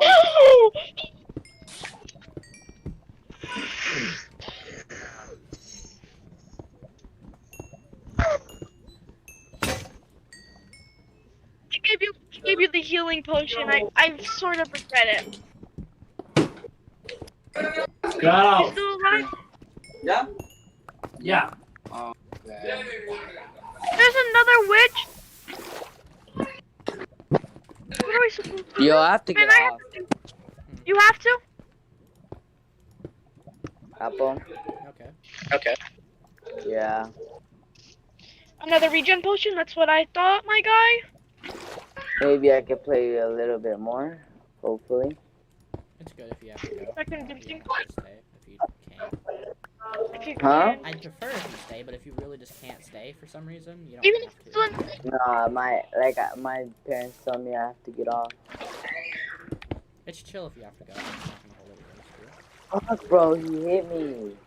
I did. Oh, that witch did. Hide, Oh my hide, god, hide. now I have to camp in a freaking box. Oh, There's cows. the thing that gives you Totem? totem. Uh-huh. Yeah, it spawns little things that can walk through. Yeah. I know, but I don't think he spawned this one. Wait, where are you? I have some milk for you.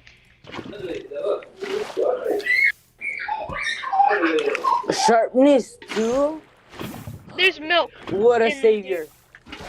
Wait, where did the milk go? It should be in your inventory. Yeah, that should help. Where's these last two mobs? If you get poisoned, there's cows right there. Where are these last two mobs? Well, you guys also have the advantage of setting up in a village, and that gives you a bit of an advantage over me. And there's Yeah. the pillager things like a little while away. Like 200 blocks, I think. I found one of the mobs. I found both of them.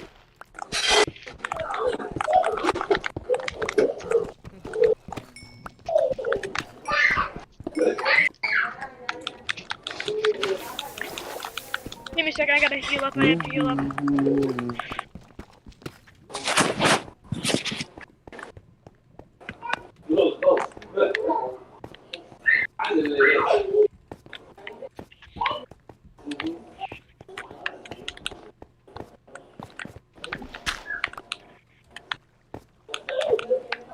The totem person's probably in this round.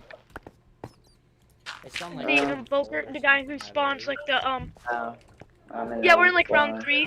we're in round 3 or 4. It's only they level start 1 raid. spawning like a little bit. I think they spawn like a round after Ravengers, if I'm correct. Yeah, no, Oh. we had Ravengers on our first round. I feel like it also spawn. You don't get totems so easy mode. You don't? Oh, that's why Oh, you get really? like first water raid. Oh, shit. Okay, this is like the worst spawn for Nether portal ever. Please tell me this.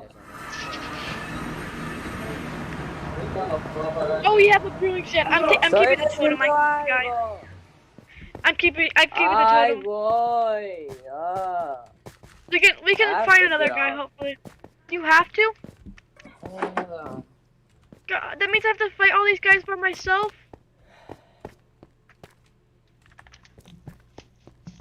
Maybe not, Tony. Why'd they drop a You may not iron have pick? to fight them by yourself. Why? Because our portal's linked up. They did? Mm-hmm. We're like thousands, I thought we were like, hundreds of blocks away. Yes, I'll do the math later and I'll add my portal connection. Yeah, right? just come back up to the top. You're gonna have to mine a little bit I'm though. keeping any totems I get though, if I get a totem. Yeah, I found it. We already have a totem. Or I have a totem at least. I killed the guy. And we agreed, if we get 2, we each get a totem. All I'm saying Is that a Ravenger? how do you guys get out of here? These tunnels. We just lined up. Do you know the raid where your raid party is? I know like a few of them are. And of course they just knocked me down with the Ravenger. I see your name tag. I have like no food left. I'm like Y level 70. Alright, that's not bad. I'm only gonna dig up 40. But yeah, that's annoying though. I'll fix it later though. You guys have Yeah, a it sucks. horrible nether spawn. We really do though. Like, that's horrible. Crap, I have to come down and kill it now by myself. That hit me? And I've got like 1,000 blocks. You guys are like 1,000 away from my base. That's fun. Yeah, somehow we still linked. I killed the big Ravenger guy. Well, and that is like 200 away. So we probably shouldn't have linked. This nether portal. That needs to be something they fix. They need to make nether portal linking more consistent. Like, they need to make it actually generate where it should. Like, it should do the math manually and divide it and, like, find the closest nearby spot. Because there's no way in that like, a few hundred block span that there wasn't at least one area a portal could generate, you know? I'm out of food entirely, and this guy just stole my saddle. That's my precious saddle. I can give you some food, but you owe me. You could have told him if there's one guy here. You know what I'm saying? If I need food or something down the line, like, I actually need it, you'll owe me. That sounds fair. Here. It generally does. I need fish. Tony. Wow. Our portal's linked up from like 1,000 blocks away. I made another portal link here. How'd you get another portal, huh, Danny? I love how it's just targeting me, and yeah, I didn't get hit a single time. Why is this raid going Yeah. on forever? It's like this is like the 5th round. I just have a stone axe right now. You want this one? Yes. No, I'm good. Where are these guys at? Spiders. I mean, if we find a spider farmer, spider spawner, that'd be pretty pog. Here, take it. I don't need it. Up there, What? here. But we're really almost done. Yeah, isn't it shouldn't there only be like 1 or 2 more Creeper. rounds? Please, Alex. I'm taking it. I usually did the raid just end for you? Are they celebrating? They may have killed all your villagers. But they should have said defeated. No, give me a second. I'm killing Check all to the see if raiders there's so any I don't have to villagers worry around. about. They could have been celebrating. Oh my bad. Behind you? Sorry. Dude. If you devour me though, and I'm not sacrificing myself for your church. I came here to help you. No, I didn't come here to help you, but I'm forced. Found a totem, man. I want it. You have one already, don't you? Turn that off. Nope, I don't. It's noisy. Crap. You can have the totem, man. No, never. That's There's not you. guy over there where it was as well. Is it wet here? What was over here? Dan, look what I got. Back on if you want. How do you Here you go, Danny. Here you go. You can have the totem for helping. That spider deserved to die. I gave you your totem, by the way, Danny. Oh, bye-bye, Danny. I have to go. Alex is being a jerkhead. That's cool. No, I'm not giving you code. You can have Danny give you the code. Crap, wait, but he's still getting shot. What am I getting shot by? I'll just give you all the voice call. Don't do that, Alex. That's annoying. Log out of my Discord. Or at least never kick me out of my chat. Hello? I can hear you. Yeah, that should... Yeah, I gave you your totem, and Alex is being a jerkhead. I'm checking the village, just a little bit. Already checked this part. Yeah, they could have respawned. I was like over there when they respawned. I probably should have. You can take it whatever you want. You saved me. Ayo. I had to get off and a skeleton was shooting at me, which kind of helps. Shh. I'm gonna go in your room, Danny.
Hey yo, what's up? Code. Yeah, I need code. Oh. Oh yeah, you're muted. Oh, and wait 1 second. 1 second.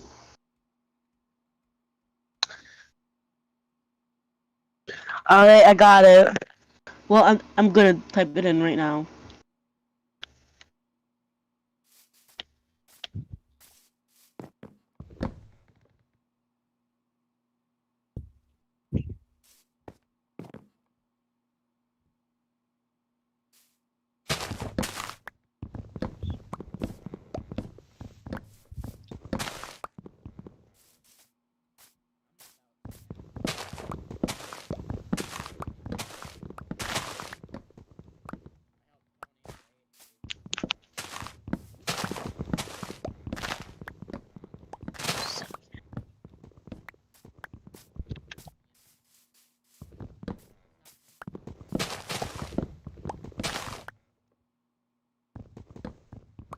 Right, got it.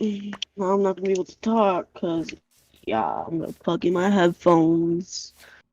Plug in my headphones.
right now I'm hiding in a hole because, you know, don't want to die. Who's Sweet Mary? I can't really hear because I'm too loud. Yeah, I know.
back at the base.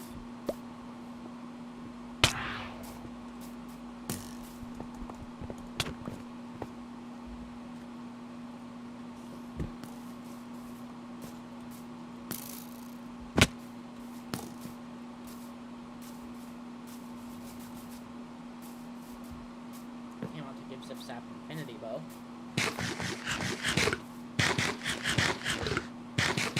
The funny thing is, Tony, if you guys try to assault me, I can just barrage arrows down on top of you. Question. You have to solve that totem? No. What? No. How you lose it? The water bug and the things didn't give me the stuff. You already lost it? Water was bugged and the magma cubes didn't give me my ocean breathing effect. And I didn't notice it at first. I was just gonna reverse MLG. Tony. I almost did a reverse MLG. Where I... Oh god, that's not good. Screw off, You zombie. already have a, what's it called? Yeah.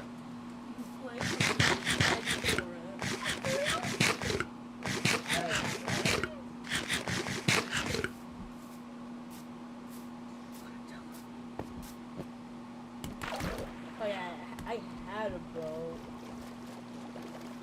I had a bow, but you know, it got sunken down to like the depths of the sea. You know, those such things are like those bubble things. Yep, and now I'm sailing. What? Ooh. So wait, are you going back to your base or? Yeah. 'Cause you, How like, did I miss this? The shipwreck next to the geode. I have like 2 diamonds inside of you, please.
word. The word is the word. The word.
So as many of you guys know by now, the popular Frenemies podcast between Trisha Paytas and Ethan Klein ended abruptly last week after Trisha and Ethan had an argument resulting in Trisha walking off of the show permanently. This resulted in a huge back and forth between them online. If you want to learn more about that, I have 3 videos on the subject. But since that huge blowout, a lot of things have calmed down, to the point where Trisha Paytas is happily discussing who will replace her on Frenemies. But that only lasted a few days, as recently Trisha uploaded a video claiming that Ethan Klein has severely triggered her memories of SA. But before we talk about that, I am going to cover what Trisha said prior to that video's release. The calm before the storm, if you will. If you want to skip all of that and get right to the juicy stuff, I'll have a timestamp on screen, or you can use the chapters below to skip ahead. But without further ado, let's continue my previous 3 videos by showing what Trisha had to say about the situation on her TikTok. I don't know if this makes me look crazy or manic, but I have to say that I had nothing but respect for the crew. I think it's shown in many clips that I've always been so appreciative of them. So like this narrative that I'm disrespectful to people because I shot down a segment that I had no idea who even did it, which Ethan lied and told me Sam did, but then Dan said that Sam didn't, so it's like manipulating this whole situation. But I've always been appreciative of everyone, especially Sam. I thought she was amazing. Whether she's new or female or something, she's taken under the bus for this, and I've always loved and respected her. Are you great? Well, thank you to Sam and Ian. What do we do? Do they have, like, should we give them extra shout-out? You want to replace my link with their link First of all, Ian They works for me, so calm down. I do pay him. Well, tell them they can have whatever link they want. I'm replacing mine this week. This is so cool. Okay, link is life. Links are... Like, I specifically thought the last episode it was rude for them to go ask to get pizza. I was like, we should hire someone just to go get us pizza because they were busy. They were working on stuff. I said, Ian's the hardest working, just as hard working as any of the employees. I like corrected myself because I didn't want to like be rude to the other employees by saying he was the hardest working, but I've always seen Ian just doing the most, like making the memes on the spot. Like, I've always been vocal about that. They're like, what? You're all fired. You should just hire someone, since we have it in the budget, just to go get pizza for us. Like, they're the Domino's person. They should just have it here. I mean, we have 2 people here. No, but they're working on stuff. Like, they're production. We need someone Sam to go run. has volunteered to go get it. Sam's also production. She's helping putting together things. Sam, are you busy? She's prepping. Ian, what are you doing? He's also prepping. You guys are prepping snacks? They're prepping. They're busy, apparently. Yeah.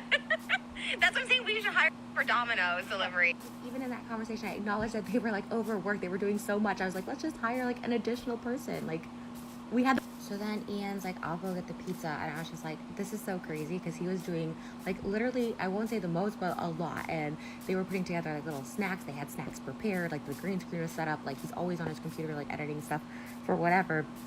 And I was like, to me, that was rude. I was like, oh my God, I was embarrassed. I was like, don't send someone out to go get pizza when it's like not his job. He's not a PA. Yes. Oh my God. He's like the hardest working. Not the hardest, but equally as hard. Ian's the hardest working? Kind of. He's doing a lot. That's the same episode that he went and told them that I want them all fired and replaced because I said the segment was shitty at the end. Like, what? That I had no idea who any time my ideas are called shitty all the time. Like every time I brought up ideas, like it's like he's like that shit. Like if it's the aerobic acrobatics or whatever. Always try to give shout outs to the crew on the air because I'm just like they do a lot. I hate this narrative of just being disrespectful to the crew. Ethan, whatever. I don't care what you have to say about me, but the crew, I'm just would never disrespect. You sent another subliminal message. Okay, and can I also have a small blue raspberry slushie? The sausage McMuffin? After those TikToks, Trisha talks about the situation a little more on Twitter. Sarah tweets at her, I'm excited to see who replaces you, Trisha, to which she responds, damn same. I'm a glutton for punishment. Or maybe just a glutton. I don't know. Miguel responds to her by saying, people always focus on the negative. Stay strong in you always. We should just be happy and thankful we got to see you be part of a great podcast. Frenemies fan for life. Thanks for all the laughs, Trisha. Trisha responds, thank you. Honestly, it breaks my heart it's over. Truly. It was the best thing I had going for me. None of this feels good. Just doing my best to stay busy and focus on new beginnings. Internet Nobody says, I want Gabby on Frenemies. To which Trisha responds, I'd watch to be honest. Deanna responds to Trisha by saying, I'm sure it's been said, but is there a space for grace and apology? You don't have to burn it all to the ground. Let there be a middle space? Trisha responds, I think one day we'll have peace. More than anything, I've said once and I'll say it again. I feel the worst of the crew were hurt by me. I relive it in my mind. That's the last thing I'd ever want to be to staff, and it happened, and it was time for me to leave. I've literally never said I'm perfect, nor have I blamed any of my mental illness for this week, and I wish people would would stop bringing it up as if that defines me as a person. I've been on medication since May for schizophrenia, and believe it or not, my disengaging has improved. In my past, I resorted to the nastiest vile shit that would come to my brain. But I'll tell you, my last breakdown earlier this week, no vile thoughts came into mind. People may not think this is a big step for me. It was. The fact that the voices didn't enter, I was happy. Obviously, I don't think anyone should have to experience my splitting, especially in a work environment, which is why I think God blessed me to be able to work independently online, because I've never been able to keep a real, steady job. I hope to change that. I have family that have put up with so much of this shit my whole life. So for me, being diagnosed with BPD and schizophrenia was at least the starting point to fixing myself. I'm fortunate family stayed around. Lord knows I wouldn't have. Nor do I expect it. 2019, diagnosed with BPD at 30 years old. 2021, schizophrenia at 32 years old. And like, it's late, but never too late. Moses didn't want to date me for months because of extreme episodes, and I'm shocked he stayed around. But since getting treatment together for me, I haven't had one with him since November 2020. And it's proof that what I'm doing is working, even if it's just an inch over a mile. But again, I say that all to say, I still feel stable, in control, and no voices since May 2021, so it's progress. And even if no one else can see it, my family and fiance who know me do, and that's enough for me to stay in treatment. I still split, but I have more control. I don't hear the devil, I just hear rejection, and I try my best to combat it. I'm not perfect, like far from it, I'm just trying my best. All that to say, Frenemies ending is almost something I need to push me again. My lowest lows have forced me to dig deeper into progressing into the next phase of mental stability. Oddly enough, my therapist suggested physical activity every day, and that's what I need to focus on. My heart hurts that I let so many people down, and I'm sad I don't have it, but it gets to the point of not being well enough to be around others. That means Trish needs a little isolation to regroup. I hope y'all can kind of understand. I'm continuing to do YouTube and TikTok, because it feels good for my mind. It's that constant for me. But in no way do I want people to think I'm just happy and fine and no cares in the world. Far from it. Time heals all wounds. Hope in time, you can understand. And for people still with me, thank you. I really try my best. Like really. And that's all I can do. Someone responds to Trisha, after regrouping, how about a real last episode? I think I deserve that. Trisha responds, I would love that. In time for sure. Maybe to sell the merch. I don't want any money from any of it. I don't like leaving people hanging. It's about a month till it's ready. Hopefully time will be enough by then. Trisha then continues as normal, uploading a video of her making buffalo wings, and Toast for Satan responds, you threw it all away. Now you are making wings. Trisha quote tweets her and says, laughing my ass off, well, this was filmed before, and I still gotta eat? I don't know, lol, what am I supposed to do? Crawl in a hole? Ken tweets out, everybody commenting, read the room on Trisha Paytas' Instagram. Like, what room? No one is dead.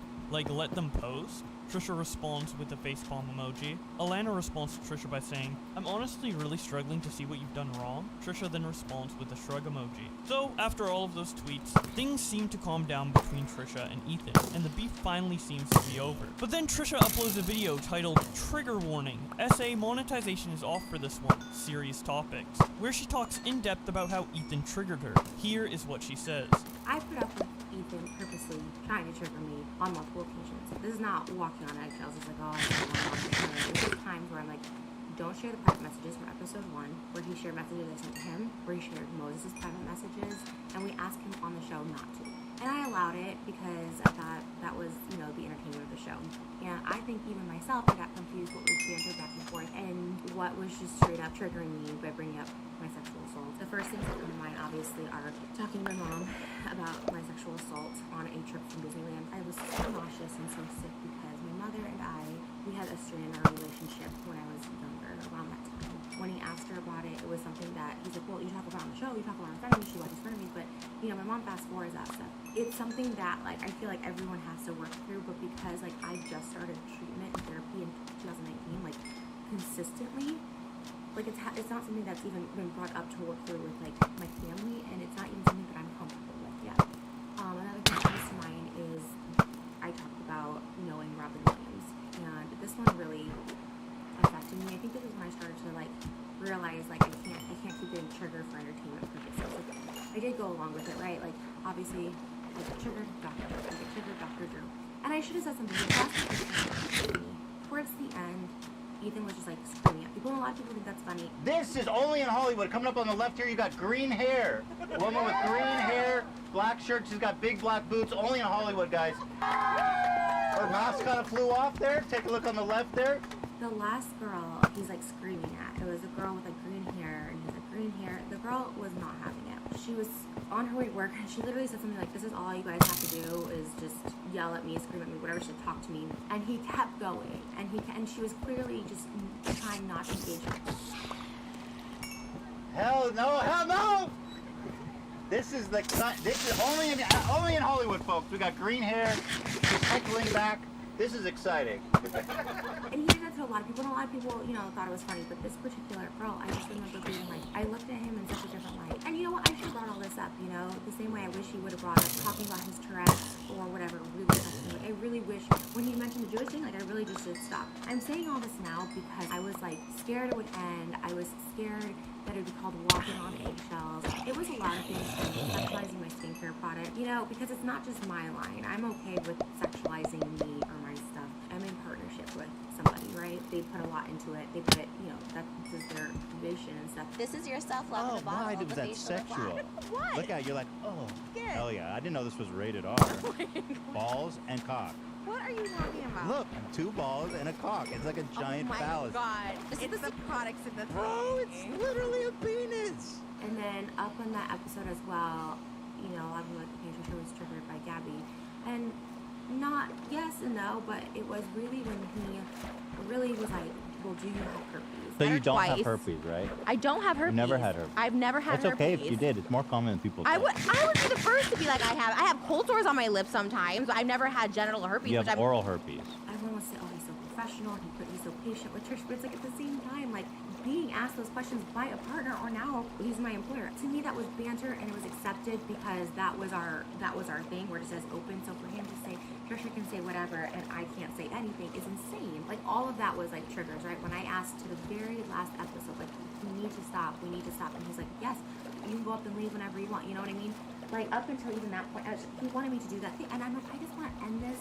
And I don't want to look like the crazy one. I don't want to look like the emotional one that can't handle herself, that can't control herself, and just walks off. Everyone is just like, Trisha's greedy, she's just this. She made fun of Ethan's Tourette's. And I laugh because I'm uncomfortable, it's not funny, but like Tourette's and like being Jewish and all this stuff. And now I'm anti-Semitic, and it's just like, it's really gotten like blown out of proportion. And nobody wants to hear what I say. But there is a double standard at play. And that's what I'm really trying to say. There's a double standard, and it's just what it is, you know. I don't know. He has a calmer demeanor than me. He has a bigger fan base than me. Whatever the case is, you know. Or people are just mad that like I'm choosing to end frenemies. A lot of people were like, oh, he agreed to give you a producer, and he did. We had talked, and we were totally fine. He agreed to give me a producer. We agreed to do the rage room at like 6:30, and then once the episode went out, you know, Ethan cares a lot about comments and what comments say, what that thread says, Reddit or whatever. Like he cares about that. He goes with what the comments say, with what. So I'm just assuming that the comments were like, I don't know, I'm not sure, because then he texted me late and said, you know, hey, let's not do tomorrow after saying let's do it, and I agreed. I was triggered when he called me like talent and he's the producer, and then talking about the money thing and how it's changed and all that stuff like that. It's like, I never wanted more money. I never wanted the crew fired. The crew can't be fired because there's no contracts. Frenemies doesn't have employees. There's no contracts. They were H3 employees. Ethan told me that money from Frenemies would go in addition to what they were already getting. Then as they should. I hope they did. I don't know. I don't know if they got paid extra. I hope they got paid extra for Frenemies. I hope they know now that was what he told me at the beginning was 100% of highlights and 5% go like in addition for their extra hard work on Frenemies. So they couldn't be fired. Ethan's their employer. We don't. Frenemies has contracts with nobody. I don't have contracts.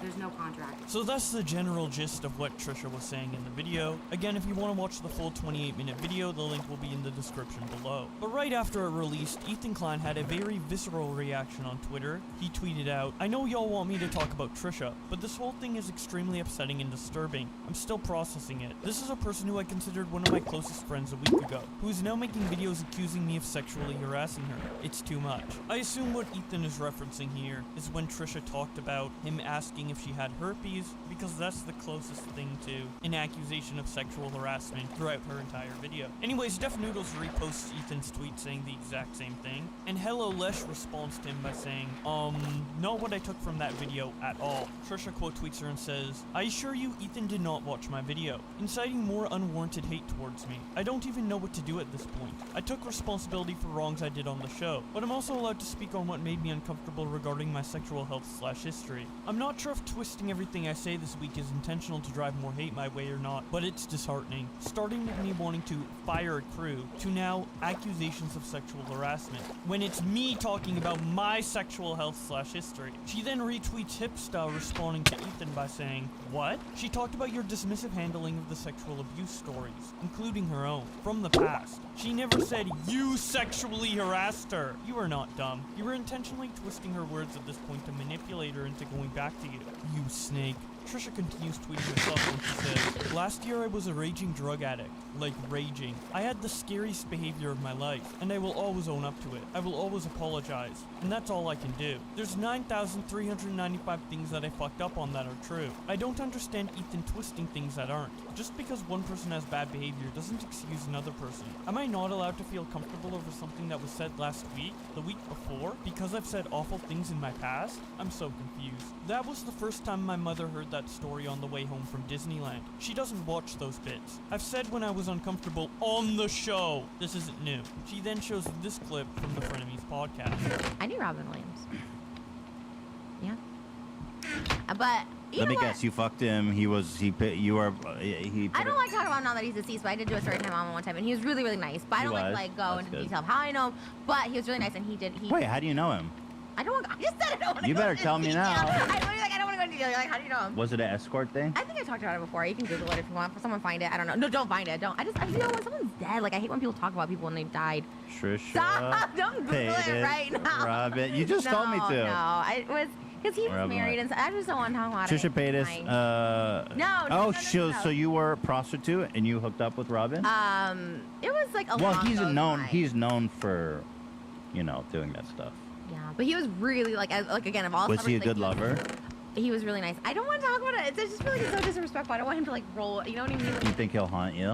Trisha then continues tweeting when she says, "Ethan expressed on the show he felt uncomfortable with jokes I made about him being cheap. In relation to being Jewish, I stopped. I wasn't offended. I was embarrassed and I stopped. Glad he told me. But even on the last episode, if I say I'm not comfortable, well fuck me, right? I could just walk off camera for that clickbait, right? There's no accusations, just a double standard. I did allow him to talk about my sexual assault to my mom, because I thought that's what made the show entertaining. Like, we push each other to the limit. But just like he's saying now the jokes about Tourette's made him uncomfortable, I felt the need to speak my true piece. I respect what made him uncomfortable, I acknowledge it, and I'm so truly sorry those things happened. I thought it was banter. But the minute I mentioned something that made me uncomfortable, which I did numerous times on the show, I'm this manipulative bitch who should stop talking. I haven't made up one lie about Ethan. He's lied or twisted my words in so many ways. 1. I never had conversations about firing the crew. 2. The building was bought before quarantine, before Frenemies was a thought, not for me. 3. Sam made up the game. According to Dan, she didn't. Lies continue. 4. He sends me an itemized list of production he doesn't. 5. Glazing over that 100% of highlights is kept. 6. Saying I accused him of sexual harassment when recounting my experiences on the show and what I was uncomfortable with, which I said on the show. After these tweets, Ethan then updates his thread by saying, Trisha said I was sexualizing her in the workplace, which is the textbook definition of sexual harassment. And of course, while he posted that, Trisha was continuing to tweet on Twitter. The next thing she says is, 2019 was a low for me. I went to 3 mental hospitals and I started seeking therapy. 2020 was another rock bottom last summer for so many reasons, to which I finally accepted I need medication after seeing a psychiatrist. 2021, another low. Voices telling me to do evil things came in. I can say all this to say, I hit these lows because people called me out on my bullshit. Damn, I don't know how Moses is still around. Y'all trying to trigger me with Moses should leave you. It's some fucked up shit. The funny thing of all this is this isn't a new low for me. For the first time in a long time, this drama isn't triggering me. I'm stable enough to see reality. I have people in my life who help me see reality. The internet is a hate mob against me right now, and hey, that's okay. Again, there's enough truth to trash me for the rest of my life. They have and they will, and I will always address and acknowledge. I can't go back, but I'll continue to talk about whatever is brought up. Moses has forgiven me 100% for my past behavior. It's clear Ethan never has from when I fucked up with him and his family. I wish he would have cut me off then, rather than throw it in my face 6 months later to emphasize the portrait of me as a monster. I could tweet so many old clips of Ethan degrading women, joking about sexual assault, but if someone's learning to grow and trying to change, it ultimately hurts that growth, or it can. That hurt a lot because I thought I was truly forgiven, so to have that thrown into a current situation just to vilify me more, like, it didn't feel great. If you keep throwing a person's mistakes in their face, you don't truly forgive them, and no one has to forgive anyone. Lord knows I truly haven't forgiven people in my life. But don't continue doing a show disingenuously with someone you still hold a grudge to. I wish he would have ended it back then, because I do feel like I continued that pain from then to now for him, by just being in his house, and that makes me feel horrible. Name-calling was my nastiest attack my entire life, up until last year with the situation that happened,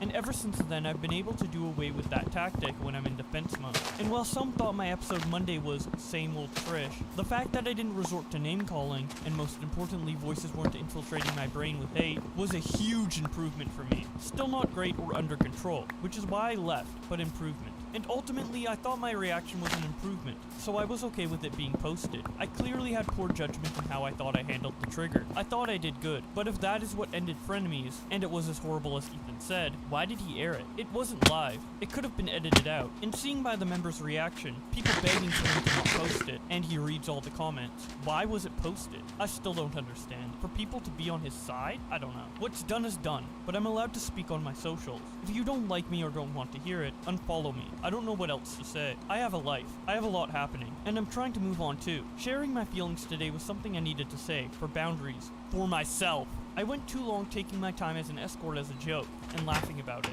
It's not okay. I'm not ready to talk about things, and I needed that boundary for me. It was brought up a lot. The Robin Williams story and pushing about it, asking if I had herpes on the last episode. All that stuff really affected me, and the first part is acknowledging it. I want to move on and never talk about it, but when every comment is, apologize to Ethan, like, I'm sorry, he's just not perfect in this either, and he doesn't think he did anything wrong. Like, why lie to your employees about something I didn't say? Why didn't we talk with everyone together? Why did he lie to me about what they said? Why did he post it if it made me look so bad? Why tell me something is cancelled but still go? Why just say I shouldn't come? I know, no.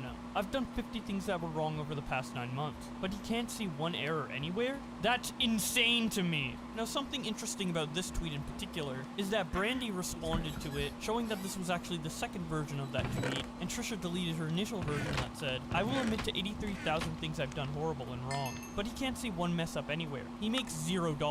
I steal all the money according to him. Anyways, continuing on with Trisha's tweet, she says, and everyone can stop acting like they know the contracts. There wasn't any ever. This whole thing was blown out of proportion, and now there's no going back. But if you want me to move on, just know I do too. And saying apologize to is not it. Just unfollow me. I have so many amazing things I've been working on that I want to start talking about, and this dark cloud is not something I want looming over it. I too just want it to stop. And so far, she's kept her word, although I'm sure it will come up again. So if you don't want to miss the continuation of this, be sure to subscribe with notifications on. Thank you so much to my channel members for supporting the channel, in particular Scrubby, who's donated $100 a month.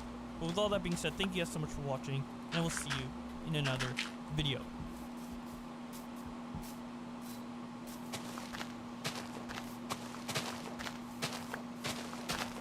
Oh boy, this situation against the YouTuber David Dobrik is pretty serious, but also pretty complicated to follow. So I'm gonna try and do my best to explain the main allegation that is being presented here. It all started when David Dobrik uploaded a now deleted video 4 years ago, in which his former friend Seth is tricked into making out with a man. I'm gonna convince Seth that he needs to make out with Corinna while she's wearing that old man hat. And Corinna is gonna hop out of the outfit and have Jason put it on instead. Stop, look. Fast forward to current day, and Seth goes on to the H3 podcast to talk about his horrible experience. Here is what he has to say. I decided to kind of move out the state and move to Atlanta, because when I was in LA, after kind of dealing with that video with Jason, the makeout video, now millions of billions of people kind of are misconstruing like my own sexuality and how I feel about participating in something that you know he didn't have my consent for. So I end up moving to a different state to kind of get away from it, so it's not like people coming up. And I really want the viewers to understand, it is so incredibly tough as a man to have to say that you were sexually assaulted by a man. It does like affect your confidence as a man. You know, you start kind of questioning yourself, and people would bring it up to me in public, and then I would just basically ignore it, like, oh well, you know, at least, you know, like I have friends that, you know, are doing cool stuff, you know, like that's probably why they're just trying to bring this up to try to like bring me down. But in reality, the situation was so traumatizing that I was just trying to act like it just didn't even exist. I politely asked him, I understand like everyone makes mistakes and, you know, I don't feel like you hate me and, you know, all this other stuff, but, you know, I need you to take these videos down because they legitimately have caused me so much trauma. I just want to try to get away from it. And then he, you know, offers to pay me money to keep the videos up.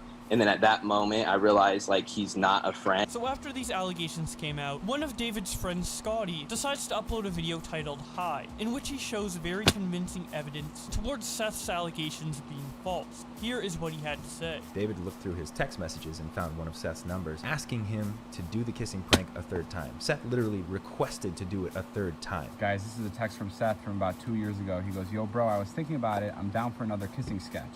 I said, haha, what do you mean? He goes, lol, I don't really care as long as you clout me up. I'm not gay, just don't care. And then he sends me this. I mean, yeah. I mean, I don't know. I mean, it's not really a big deal. I mean, it's the same shit. Just, I don't know, more open-minded. I don't know if Seth completely forgot about that or if he just hoped that David would never find it, the way that he hoped that David had a new computer and didn't have the extra 4 hours of footage that surrounded the 4-minute and 20 vlog that included the bit of him consenting to the prank. But what you're doing is fucked up, Seth. Also, you posted revenge porn of our friend Erin. Do you know how that's affected her? You posted revenge porn, which is actually, it's 100% illegal. It's totally immoral and so fucked up. Did you get her consent? I don't mean to sound aggressive. I'm trying to be very logical here, but what you're doing and what you've done is so fucked up, and the lies that you're telling are ruining other people's lives. And I know that you spoke to David a couple years ago in private and told him you felt uncomfortable about the video, and so he took the video down.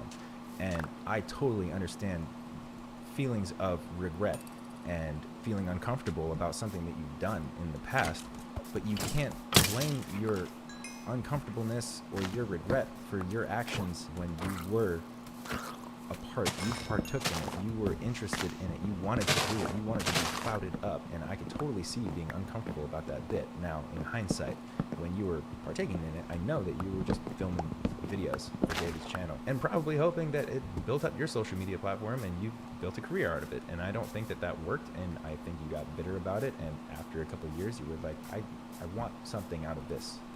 I was embarrassed in that prank and I want something out of it. So I'm going to go after them. It's a common tendency for people to go and say that they're not in videos anymore because they were uncomfortable about doing a bit and then you were just never hit up again, which is false. In Seth's interview with H3, he talked about the situation in one way, and in his other interviews earlier, he talked about the situation in a completely different way. At the end of the day, I would laugh at it if it was someone else. You know what I'm saying? So like, I'm a person, if I feel like I would laugh at something, don't dish anything out if you wouldn't be willing to take it. So I was just like, I've pranked people before. I've done some fucked up shit. I would call my mom and see what my mom thinks about this. And I called my mom, and she just started busting up laughing. I'm like, if my mom is laughing her ass off, everyone else are gonna laugh their fucking ass off. I think the magnitude of the lies you've been spreading are unforgivable, and you should face repercussion. I was there creating these moments and bits with them, and you were here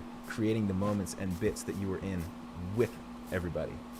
A lot of things were your ideas, and I don't know how you could lie about that. There's literal proof of you being so down for doing these bits, and now you're backtracking and saying, I was so uncomfortable, but I took the high road and just like played it off like I wasn't. You asked to do it a third time, and in retaliation for this, years later, you post our friend's naked body on the internet. It's revenge porn. It's illegal. It's fucked up. You suck.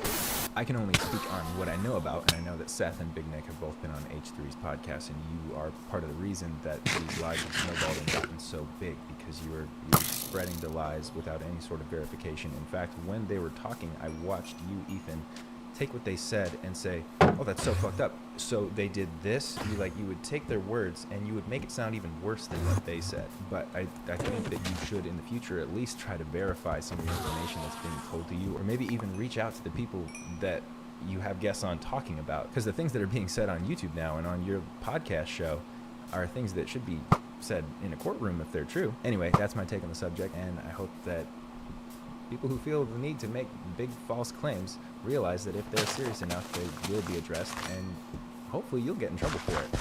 Because it's It's wrong. Using the evidence provided in Scotty's video, Keemstar starts to defend David Dobrik on Twitter. He uploads a Twitter video titled, "David Dobrik and Jason Nash are innocent." This David Dobrik kiss and prank shit, alright? First of all, I assume that they're all just friends, they're pranking each other, this is not a big deal. And Seth is, you know, a clout chaser or whatever, right? And then I talked to Seth, right? Because, you know, everyone's putting pressure on me, the fans are putting pressure on me that, like, I need to cover this is sexual assault, right? So I called Seth, and now I'm convinced, like, okay, look, I need to make a video on David Dobrik and Jason Nash. This is messed up. This is sexual assault, right? I shouldn't have looked at this like it was just a prank. Now, I got Scotty Sire from the Vlog Squad uploading a video showing proof that this was a prank and Seth was in on it. Ah! Like, I am so happy that I didn't make this Stronger video calling out David Dobrik and calling out Jason Nash. But I did make a Twitter video saying I changed my mind. And now I'm making another Twitter video saying I changed my mind again. Wow. You know, this is all stemming from Trisha and H3H3 pushing this narrative that, you know, this horrible sexual assault thing happened. And now we have all this supporting evidence that it was more like friends pranking each other and everyone was cool with it. And, like, bro, like, he's got audio recordings from Seth. Bro, the text message said, "I don't care if you prank me again as long as you clout me up." I was this close to running a negative fucking story on Jason Nash and David Dobrik. Like, this fucking close. Now I'm not. And if anyone's mad at me for not covering that, dude, watch this video. Get your facts together. Watch this video right now from Scotty Sire. Because fuck, dude, I almost stepped into a giant freaking trap because of Ethan and Trisha and this fucking wild campaign to take down David Dobrik. Fuck. Thank you, Scotty Shire. Thank you, thank you, thank you. He then makes another Twitter video titled, "Stop supporting H3H3 and Trisha." I'm so angry and frustrated that I'm just not even going to be able to get my words out right. I filmed this video like 16 times, all right, just nonstop, and I just can't get it out right because I'm just so fucking furious. You guys need to understand that H3H3 has been going to YouTube, tagging Team YouTube, talking to YouTube employees, uploading videos on me saying that Keemstar is bad for the community. Keemstar is putting false stories out on YouTubers. Keemstar is bad for the ecosystem of YouTube. He's been doing this fucking nonstop, and everybody watching this video, you, the person that's listening to me right now, knows this to be 100% true. These are facts. This is not up for debate. This is not a conspiracy theory. He had a fucking video that was titled, "Should we deplatform Keemstar?" Like, he said it multiple times. Okay, so that's the scenario. Keemstar bad, Keemstar ruining careers, Keemstar making false stories about people, right? He made false stories on me.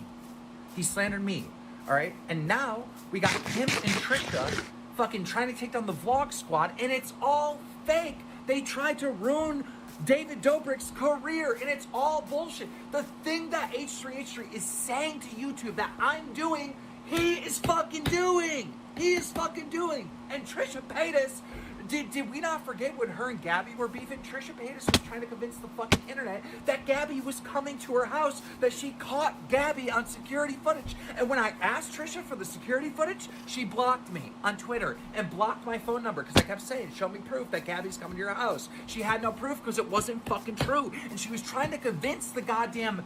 Oh my God, she was trying to convince the fucking internet that her life was in jeopardy, that Gabby Hanna was going to try to kill her. Bro, H3H3 and Trisha Paytas have non-stop just slandered creators. Literally lies and manipulation and just so much fucking hate. And this is the same criticism that they give to me. This is the same type of stuff that they're saying about me and trying to get YouTube to fucking ban me, to kick me off the fucking platform, because apparently I do this. Bro, you do it and you're caught in 4K, 8K, Ultra HD, HDR, fuck you. He then makes a TikTok titled, "Doing my part to get the truth out. Like, retweet, please share." Guys, H3H3 and Trisha Paytas have been running a slander campaign on David Dobrik, and it's not right. Trisha dated Jason Nash. Jason's part of the Vlog Squad, and when they broke up, Trisha attacked the Vlog Squad and Jason, like she does with every breakup. But now that she's on Frenemies, her and H3H3 teamed up to take down David Dobrik years later. They started making video after video after video on David Dobrik, just slandering him, trying to think of any bad thing he could have done ever. But the main thing was they were trying to say that he committed sexual assault when he did a kissing prank on another member of the vlog squad known as Seth. They even interviewed Seth. They were trying to get Seth to basically sue David Dobrik because the prank was Seth kissed a girl in a mask. Turns out it wasn't girl, it was Jason Nash. For weeks, Trisha and H3H3 have been slandering David nonstop, and it's all BS. Member of the vlog squad, Scotty Sire, put proof up today that Seth actually gave consent for this and was okay with the prank. Literally audio. We can't let the lie be bigger than the truth. Like and share this video. Sip T Bitch's response to Keem by saying, Seth might have consented the second time, but that doesn't mean the first time was consented. David and Jason have been on the podcast they have that Seth didn't consent to it, and he had no idea. Seth didn't consent to it. That is sexual assault. Keemstar responds to her by saying, he asked to do it a third time. Stop spreading false information that it was sexual assault. Based on the evidence that is public now, we know for a fact it was not. Seth liked it, and wanted to do it again and again for clout. His own words. Keem then makes another Twitter video titled, Stop Slandering David Dobrik. I must say, I'm really upset with you. I'm really upset with so many people that are tweeting me that are saying David Dobrik definitely did sexually assault Seth. I don't care if there was consent or not. You know, after he was victimized, like he couldn't, you know, his mind was messed up, so he was agreeing to it. You know, this is stuff that, you know, victims do, and da-da-da-da, and this is not okay, and this is not right. No, dude, people need to be responsible for their own actions and their own fucking words, okay? They were in a friend group, they prank each other, that's what they do, that's what he was signing up for. They did this first kissing prank, which was a little sketchy, right? It was a little sketchy, and I'll definitely give you that. But Seth seemed totally fine with it. Now, I understand trauma and maybe, like, you know, he was just playing it off but actually had a problem. But he's in an interview where he says that his mom thought it was hilarious. He was thinking about telling David not to upload it, but his mom thought it was hilarious, right? And now we got proof that David Dobrik got actual consent to pull on him a second time. Now, what you're looking at here is the third time, where he says, Seth says, bro, I was thinking about it. I'm down for another kissing sketch. And yes, that's the third time. The third time that never happened that Seth himself is hitting up David to do. What are we on about? Bro. No, I mean, it's not really a big deal. It's the same shit. That's Seth's own voice sending it to David.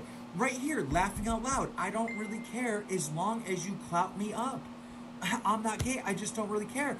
In the first prank, he didn't stop David from uploading it because he was gaining clout. He says it in a fucking interview. Dude, stop it.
super awake, but all I'm doing is sitting and wasting my time.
Stop it right now. Based on all this fucking evidence, you cannot say it's sexual assault. Seth is a fucking victim. David's a horrible person that, you know, created sexual... You can't say this shit anymore. And the fact that people still do it, you don't care about the fucking truth. You don't care about the facts. And you're just slandering David. Stop. Keemstar follows it up by saying, "The slander continues."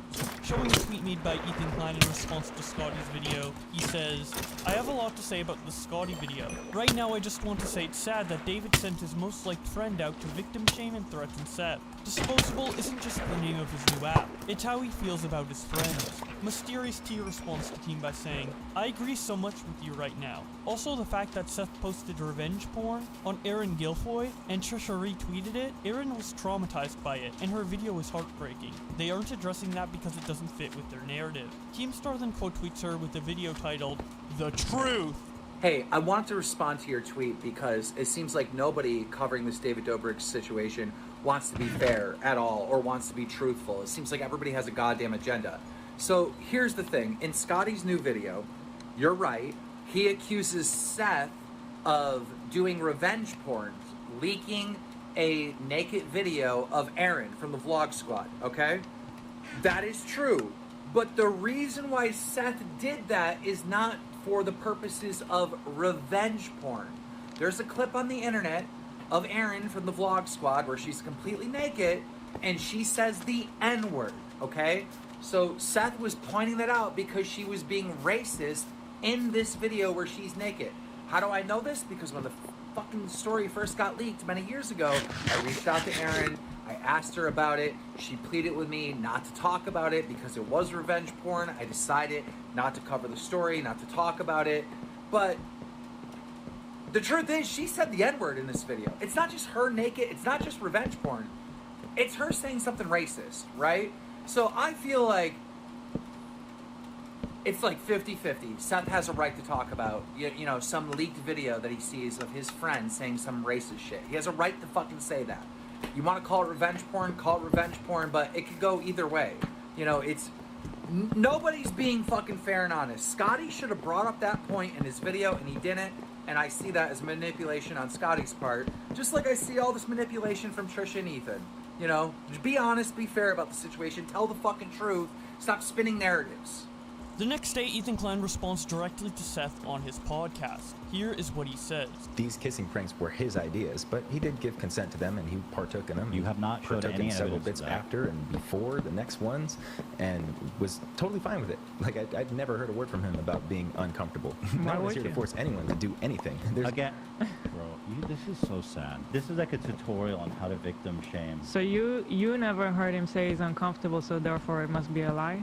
Did you hear him say on our podcast that he was uncomfortable? Do victims of abuse just walk around talking about how uncomfortable they are? Yeah. You know, he even said in his interview, which again you didn't watch, about how it took him a while to internalize it and understand the dynamic of the group and how it was affecting him and how he was like the butt of all these racist jokes again, which you don't acknowledge. There's a clip somewhere of Seth pranking Jason. Okay, so now we move on to the victim the character assassination portion of this video. Okay, Seth did a prank where he put his ass in Jason's face, so it excuses what happened to him. Sorry, bro, I'm not fucking on board with this argument at all. And what's your point of bringing this up exactly? Well, he's put his ass in Jason's face once, so that totally excuses being assaulted. Yeah. Like Seth's feet. This is like everybody's fucking around with each other here. We're all friends, and Dude, like, sorry, but assault's we do not dumb fucking shit. around. David looked through his text messages and found one of Seth's numbers, asking him to do the kissing prank a third time. Seth literally requested to do it. So this is important. This is where you know David's involved, and this is interesting because it's an insight to how really David feels about this situation. Yeah. This is David's response. I mean, yeah. I mean, I don't know. I mean, it's not really a big deal. I mean, it's the same shit. Just, I don't know, more open-minded. I don't know if Seth completely forgot. So again, the fact that he says in that he's more open-minded now means that he was pissed That off. he was obviously pissed off about the previous two times. But as I kind of said, it's like the fact that Seth asked to do it a third time does not negate anything that happened before. I mean, it doesn't mean that he can still feel the way he feels now. That is what happens to victims in abusive situations. You can go back and want it again, and that doesn't mean that 2 years later you're gonna realize, or 10 years later, you're gonna realize that you were in a really fucked up situation. You were being used and abused, and you crave their approval, you crave their attention, you crave their approval. Yeah. So that's how I see this. You're just missing the point, and you're pointing it as like the big slam dunk. Like, hey, look, he wanted it a third time. No one knew that. Why'd she go back? That's like the why'd she go back then fallacy. Yeah. What you're doing and what you've done is so fucked up, and the lies that you're telling are ruining other people's lives. And I know that you spoke to David a couple years ago in private and told him you felt uncomfortable about the video, and so he took the video down. And I totally understand. Unlisted. By the way, he's admitting here that last year it took place that he told him he's not comfortable with it anymore. So how is he saying in the first part? Issue. Yeah, how is he saying in the first part, like, I never knew anything about it, blah, blah, blah, blah, blah. He's like, you're saying that a few years ago or last year, he asked David to take the videos down, which Seth said once again in the interview that you didn't watch, that he didn't even private them, he unlisted them, which Seth didn't appreciate. Because I guess people were still able to find it. Or also, like if it's in a playlist, you can still watch it, right? Unlisted, you can watch it if you have the link. It's in the play, exactly. Also, you ignore the part where Seth said he wanted to offer him money to leave it up, and Seth knew at that moment that you guys were not his friends. You ignored that part, Scotty.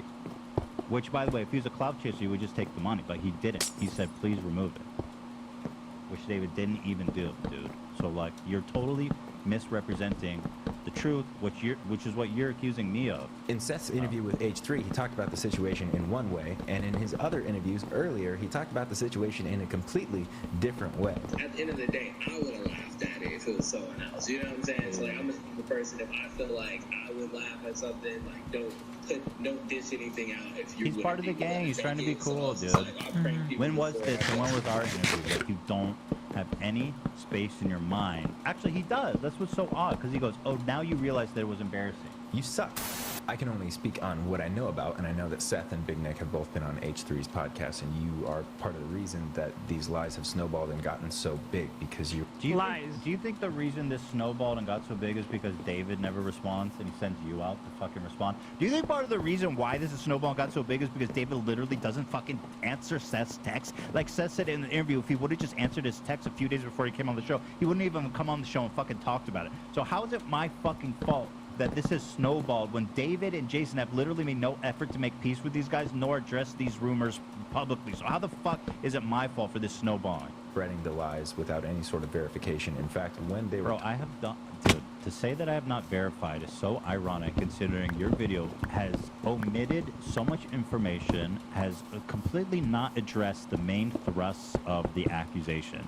And to come here and say that I have spread lies, which you have made no effort to even dispel based on like hearsay and situational evidence, is so... I don't know if he's just dumb or he's just too angry. I don't know what to do with this guy. You yourself just did it in this video, spreading your own speculation that Seth is just doing it because his career didn't succeed and he's just looking to get something out of the situation. Right. Take what they said and say, oh, that's so fucked up. So they did this. You would take their words and you would make it sound even worse than what they said. Shut up, dude. It's called interviewing, douche. It's called asking follow-up questions, you dumbass. It's also our opinion. I think we're allowed to think about it what we think about it. And you made it sound bad. And that was fucked up. Guess on talking about, because the things that are being said on YouTube now and on your podcast show are things that should be said in a courtroom if they're true. Classic victim shaming. Why didn't you go to the police? Next. Oh, I did want to read Seth's statement that he sent me. Again, he was going to come on originally, but he... Well, here, I'll just read his statement. He said, and of course he said this was meant for me to read on the air. He said, hey, Ethan, I want you to know I dearly appreciate you covering my story. Unfortunately, I can no longer speak about this incident. I will still answer a couple of questions I know you might have. The audio clip and text that is surfacing the internet is a manipulation to misrepresent my trauma and experiences. This audio further concludes I did not consent to those published videos. Right. And then he says, my allegations about accountability part 2, that's what the claim that everyone's making about that he shared this nude photo of Aaron. It was, he used it in this video, accountability part 2. He said, in this day and age, it is unfortunate people are still using pornographic videos to get revenge. I have not promoted nudity, but only highlighted a peer confidently saying this slanderous derogatory term, the N-word.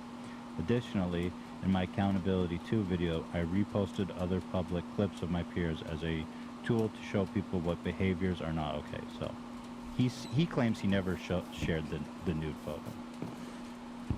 So I don't know. I mean, he shared footage from. Yeah. I mean, that's indisputable. And that's about it for the drama so far. Personally, I see merit to both sides. The fact that for one of these pranks, Seth went directly to David to ask to do it, as well as David taking down the video once he was confronted about it in private prior to any of this public backlash, leads more credence towards David being innocent, but of course there are all the explanations and unanswered questions that Ethan brought up, which supports Seth's side. I guess we just have to wait and see if more evidence comes out that gives us a definitive answer, and if that happens, I will update you on this channel, so if you don't want to miss that, be sure to subscribe with notifications on. Thank you so much to my channel members for supporting the channel. In particular, Scrubby, who decided to donate $100 a month. That is absolutely insane. Thank you so much, dude. But with all that being said, thank you guys so much for watching, and I will see you in another video.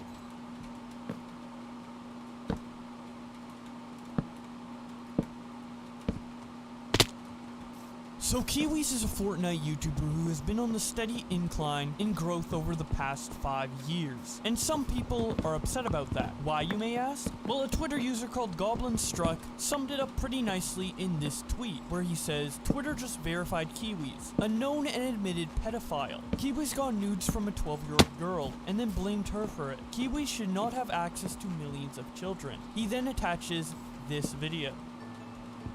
He professed his love for her and said how beautiful she is. I've known Jerica probably for about a year and a half. A year and a half ago, she would have been 12. She sent pictures to him. He sent pictures back to her.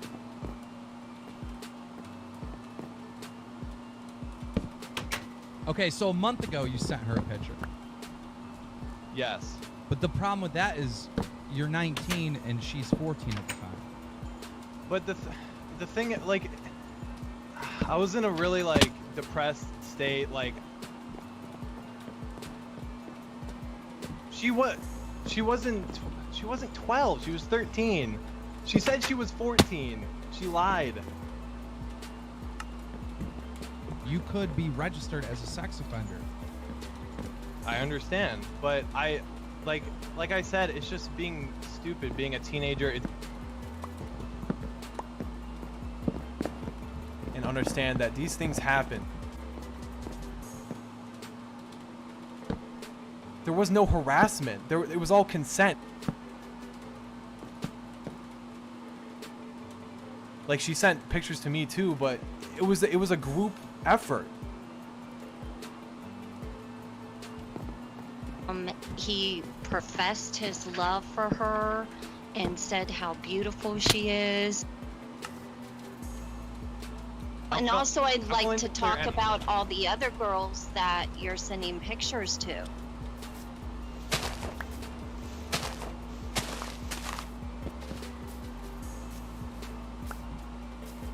And, you know, one thing led to another. She started complimenting me. I complimented her.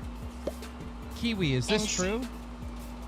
I just turned 19.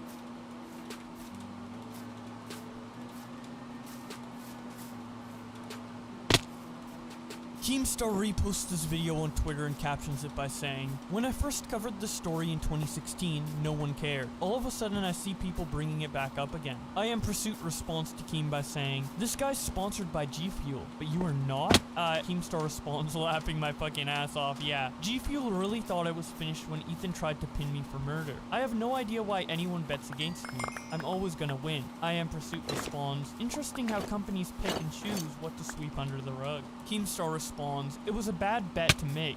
Ethan's channel is dying, losing subs every day, and mine is flying to the moon. We win this shit. We always win this shit.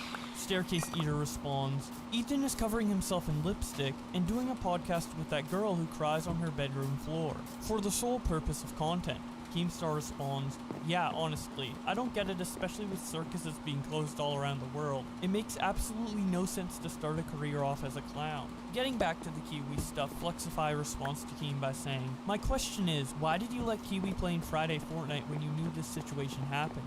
And said nothing about it. Keemstar responds, when Kiwi reached out to me to play in Friday Fortnite, I didn't realize at the time it was the same person. He used to be called Red Kiwis, had 150k subs, and his new Fortnite Kiwi had different profile pic, and like million subs. Did not put 2 and 2 together till it was too late. And I am not the only one that was confused. If you look at the comments of the video I put out today, or the tweet responses, there are many other people there now just realizing it's the same person. Keemstar then posts some memes about the situation. This first one is a fake video from Kiwis with the title, they found out I'm a pedophile. This next one says, meet my girlfriend. This one shows the age of consent in the Philippines being 12 years old, and then Kiwis on a plane to the Philippines. After the situation started to get a lot of newfound attention due to Keemstar's tweets, Kiwis decided to respond in this Twitter thread. It starts out with him saying, hey guys, so I just wanted to make a tweet to address what's going on. The situation I was a part of nearly 5 years ago has been brought up again, which I had to publicly address and take responsibility for during that time. The videos about the situation are public and have been for years. I want you all to understand that this situation has been resolved, and amends were made on both parties and has been since the situation transpired. I will not try to justify, validate, or invalidate anything from the situation. However, I want to genuinely and deeply apologize once again for what transpired. I was sorry then and I'm still sorry now. I had to rebuild and had to learn from my mistakes and face many consequences. The situation has caused me to mature and learn so much over the years, and I believe I have become a much better person. Since then, I have done everything in my being to become better and move on. I have developed a life for myself, where I am very happy and grateful for the people around me. Without the support from my loving girlfriend, my parents, and my friends, I don't know if I would be willing to do this. I also want to address something else that has weighed over me. Over the years, there's been a group in the COD trick-shotting community that I grew up with that continues to harass me and my family. They doxed my number, my friends' numbers, and have sent death threats to my girlfriend and family. Not only that, but they have went on to fabricate false stories about girls being raped, that there were multiple girls involved, or claiming that there was physical contact. This is because it has become a meme among them, to try and see how far they can take it. 4 years ago, I had someone from this group come to my house and record himself harassing me in my own home. Every time they get a reaction out of someone, they think it's hilarious and stop at nothing to threaten me or my family. This is how this situation has risen again. This is not to discredit anyone who is genuinely concerned about the situation, but just to only address the specific group of trolls who I know only do this for impression/power, because they'll believe I'll stay silent on the matter. Lastly, I am probably going to take a few days off of the internet. This is because I have developed PTSD from the harassment and threats from this situation years ago. Being online right now probably isn't the best thing to do for my health. Thank you to all of you who have privately messaged me, reached out to me, or checked up on me. I will never forget that. I will still continue to be the better person I have become over the years, and will continue to do what I love. You do not have to like me or support me. If you feel like I have disappointed you from this situation, then I am still very sorry. I hope you can find comfort in knowing that this was nearly 5 years ago when it was first made public, and that there has been no issue since. I wake up every day and make sure I never make a mistake like this again. I will continue to work towards moving on and being a better person. Kiwis. Due to the fact that Kiwis failed to mention that the incident he's referring to is him sending his cock to a 12-year-old, a couple creators came out in support of him. Vanish Forbes says, we've been playing together for the past 5 months or so, and you have been such a good friend and an inspiration to me. You taught me so many things about Twitch, YouTube, Fortnite, etc. Just know I have your back on anything you do. Merrick responds, who you were 5 years ago isn't who you are now. I never knew that, Kiwis, and I never will. All I see is who you are now. You don't know the backstory on most people as you grow older. If you met Kiwis and this story was never told, who'd he be now? The past is the past. Forgive. Leo responds, so if I raped someone 5 years ago but everyone forgot about it, I'm innocent? Cool. Merrick responds, that's not what I said. He got his consequences and shit got resolved. I didn't know Kiwi during that time, but I know he's different now. I'm not saying every predator is the same. And I'm not saying he's innocent, I'm saying he's not the same guy he was. Orange responds to Kiwi by saying, you're my brother for life, man. You can get through this. Meeting you just over a year ago now and playing together now for like 4 months, you have done nothing but been a mentor and an incredible friend off and on camera. I am really happy you were able to turn your life around. Anyone reading this should know the type of person you are now is not the same kid you were 5 years ago in the COD community. For anyone that disagrees with my reply, Kiwi's situation was 5 years ago. That's not the same person he is now. The Kiwis I met has helped me through some of the roughest times in my life, and has taught me everything I know about how to make it in life. Now for any of you guys who are mad at Orange right now after reading that tweet, I know I personally was, be sure to watch until the end of the video because his stance changes later on, and the tweets I just read out have now been deleted by him. But before we get to that, we have a couple more responses to Kiwi's statement. iNabber responded with this Twitter video. Hey buddy, well, not buddy, because I'm not 13, so maybe I'm not in that line for you to be your buddy, but I just wanted to say, never come back to this platform, like, never. I think you are one of the luckiest people I've ever seen on this platform with this sort of situation. You admitted to this stuff, and your fans seem to still believe that you've grown and you've changed, and it was 4 years ago. The thing is, bud, if the criminal justice system was actually good, you would still be in jail in 10 years. You would still be on a list. You've got PTSD. Think what you did to a fucking 12-year-old. You sick, sick little cunt. Never come back to this platform. Never come back, ever. Seriously, never come back to this fucking platform, you vile, disgusting piece of shit.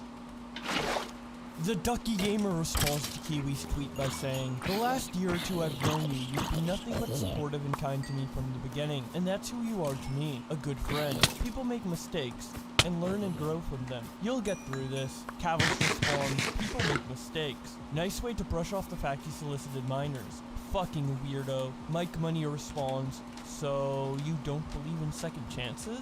Cavils responds, not when it's a children's entertainer soliciting minors. No. Mike Money responds, they still have to be cancelled. Someone shouldn't have their whole life ruined over one thing, in my opinion. Cavos responds, someone should absolutely lose their privilege as a children's entertainer if they abuse that to solicit nudes from minors at the very least. Mike Money responds, yeah, I understand that. He shouldn't be a child's entertainer anymore. But to have a platform and still have a career in gaming, I think he deserves that chance. Cavos responds, yeah, no. Cavos then quote tweets Kiwi's response and says, the replies to this are insane. People saying, it was 5 years ago you received nudes from a 12-year-old. So it's okay. What? Didn't realize there was an expiration date on soliciting minors. And he is in the Fortnite community. How do people feel safe letting him be in a community that is 99% minors? Frosty quote tweets Kiwis and says, can white dudes with brown hair and glasses stop being pedophiles? Y'all are destroying my brand. iNabber says, this guy is saying a situation where he groomed a 12-year-old has given him PTSD. Yeah. Now let's think about the PTSD and mental scarring you gave to a child, who now for the rest of their life has to deal with the fact an adult man groomed them and took advantage of them. Scum! Lieutenant Cobra says, how the fuck are people defending an actual pedophile in the replies? KGEM says, wow, the amount of people supporting him and telling him it's okay underneath this tweet? Bro preyed on a literal child, and all he gotta do is say sorry. He literally should and could be registered as a sex offender. But nah, he said sorry, and said he's changed. Okay, buddy. Cube says, this man got PTSD, pedo-traumatic stress disorder. Awful Fortnite says, sent dick pics to a 12-year-old, and wrote a notes app apology. I can't with y'all. Keemstar says, when you say you took responsibility at the time, that is false! You blamed the victim and tried to justify on my show and your own channel in a separate video. When you said you had to rebuild, that's false. You never got cancelled for what you did. You got away with it. Critical Thinker responds to Keem by saying, bruh, both parties were in the wrong. She lied about her age and he kept talking to her, and used the fact that she was a fan to start talking with her. Keemstar quote tweets him and said, she was 12 and lied saying she was 14. Kiwi was 19.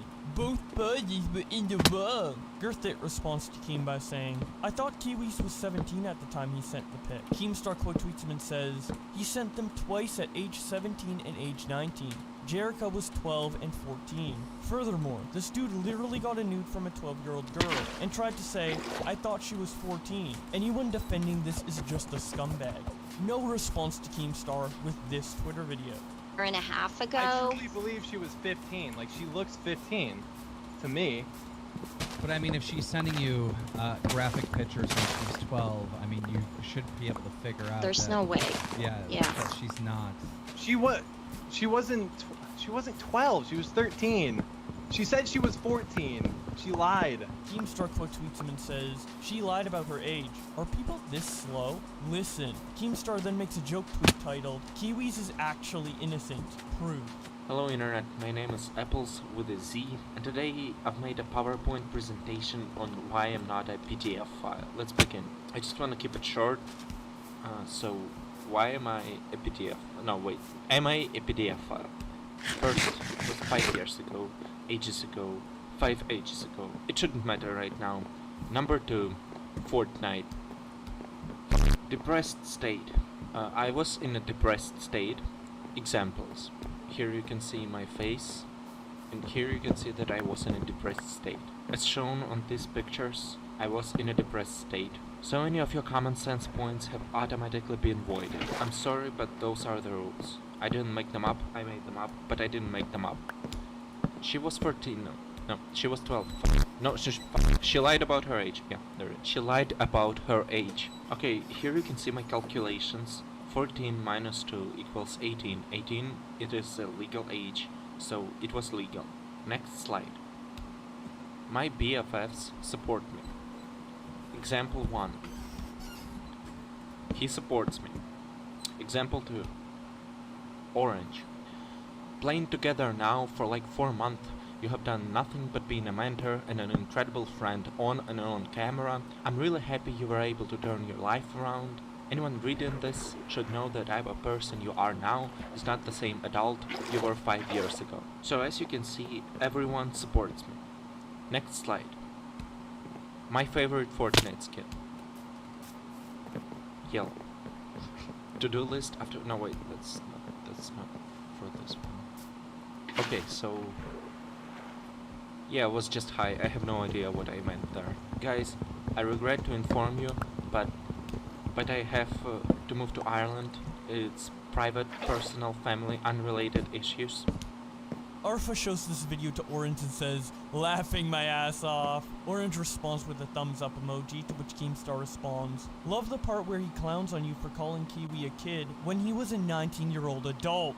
Orange responds, I've never justified his action scheme. Kiwis is my close friend, so when he made a statement, I supported it. That's all there is to it. I really don't want to be brought into this. Keemstar quote tweets him and says, he makes a public statement supporting Kiwis. I really don't want to be brought into this. Cameron S responds, if my close friend did something like this, I'd end it, I'd block him. I cut all ties with him, but at the same time, I'd be depressed. This type of situation happened with a Rooster Teeth / Achievement Hunter member. Keemstar quote tweets him and says, the reason Orange won't block or cut off Kiwis is because Kiwis can help his Fortnite career. It's literally picking money over kids' safety in the Fortnite community. Keemstar then makes this Twitter video titled, Dear Orange Low IQ Fans. What's up?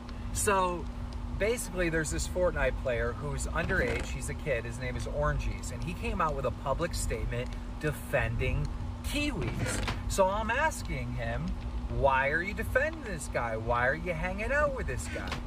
And basically he's trying to say, well, I don't want any involvement in this, I'm just a kid.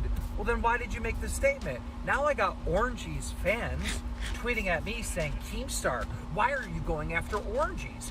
Why are you asking him all these questions? Leave Oranges alone. He's just a kid.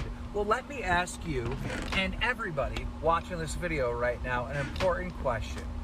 What is more dangerous? Keemstar, the adult, asking Oranges questions about his relationship with Kiwis and why he's defending Kiwis, or Oranges' relationship with Kiwis, an adult who solicited nudes from a 12-year-old girl? Obviously, Oranges is a kid, so yeah, he shouldn't be hanging out with Kiwis. End of story. Spade responds to Keemstar's video by saying, his name is Orange, not Oranges. How can you start all of this with someone and still manage to get their name wrong? And if you genuinely wanted to ask him questions, why would you publicly tweet at him instead of DMing him personally and try to understand his point of view? You are a 40-year-old man, and you are investing your time into worrying about who a 16-year-old is talking to, and you are putting him on the spot. What do you gain from this? Keemstar quote tweets him and says, he publicly tweeted at me, I responded. You Fortnite kids can only get 12-year-old followers to agree with your stupid logic. As soon as anyone sees what you say outside of the Fortnite community, you all get bullied and cry. And this is the same reason Kiwis was able to get 3.5 million subs. You're all stupid Fortnite kids. He then responds to the tweet where Spade says, what do you gain from this? And replies by saying, well, over the span of 12 years of, around 57 million, give or take. Spade responds, you are proving my point to laughing my fucking ass off. I'm glad you make money from messing with kids online. Showing how much you've been worrying about Orange, I'd think you're a pedo too. Keemstar responds, I don't really talk about my private conversations, but Orangey has DM'd me before you say a word, and I'm helping him distance himself from Kiwis. I just like to clown a new Fortnite kids publicly because you have egos, and it's fun to see you cry.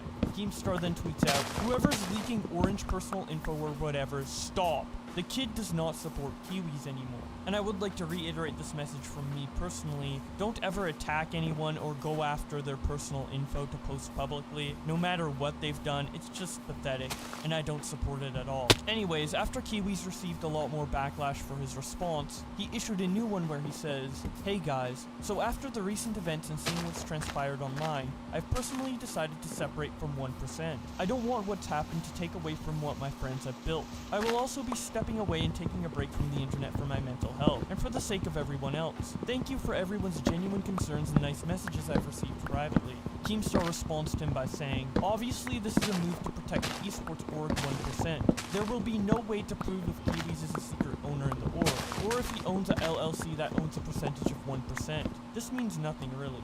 Mitz responds to him by saying, you're legit ruining the man's life, dude. You are targeting an innocent man for a girl that wants attention. Keemstar quote tweets him and says, the reason why you think Kiwis did nothing wrong is because you are a 14-year-old child according to your bio. Ask your parents their opinion on the situation, and show them your tweets defending Kiwis. I guarantee you get grounded from the internet. Lemonade responds to Keem by saying, I love how you are avoiding everything anyone is saying to you, and just bringing up the agent shit. This was in the past, and now look at what Kiwis has had to do. Cancel culture is dumb, as well as you are. Keemstar quote tweets him and says, cancel culture is a term used when somebody says something edgy years ago, and they get canceled for it later. We are talking about a 19-year-old who sent pictures of his erect penis to a 14-year-old girl, and started grooming her when she was 12, who now has a kid's Fortnite channel. Keemstar then tweets out this Twitter video titled, this is why Kiwis never got cancelled in 2016. This is the problem that I have with Kiwis, alright? Kiwis has child fans. He has 3.5 million subscribers on YouTube. They're all kids, and they don't understand that what Kiwis did was wrong. If anyone needs a quick recap, Kiwis was 19 years old. He sent pictures of his dick to a 14-year-old girl and started sending her pictures when she was 12. When she was 12, all right? Now, if you look at the responses of him saying he's quitting his esport away because of the hate or whatever, it's all love. You see all these kids just being like, bro, what? Oh, good luck, man. Good luck. I'm heartbroken over this. And I see some people calling them pedo defenders. They're not pedo defenders. They're literally kids. They don't understand the difference between right and wrong in this situation. They're kids. And this is the problem. This is why in 2016, when this story first happened, that Kiwis got away with it.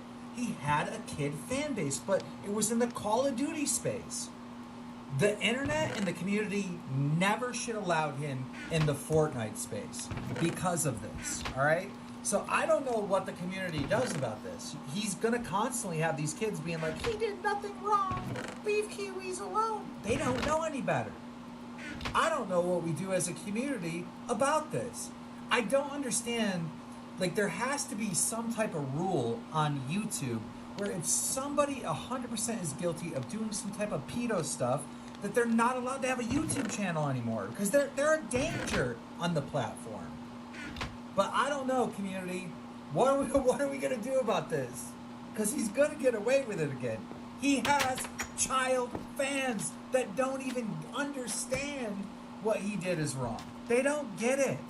Keemstar then posts a picture of a white van with free Fortnite bucks spray painted onto it and says, "People are posting that this is Kiwi's car, but it's not really a joke. He literally does give away free bucks to kids for promotion." And that's about it for the Kiwi situation so far. Pretty insane that he wasn't cancelled for this back in 2016, but I'm glad it's coming back up again because I don't want a predator like this having such a big platform with access to so many children. Anyways, if you want to keep up with any developments to this story as well as other dramas, be sure to subscribe with notifications on. Thank you so much to my channel members for supporting the channel. It helps me out a lot and I appreciate the support. But with all that being said, thank you guys so much for watching and I will see you in another video.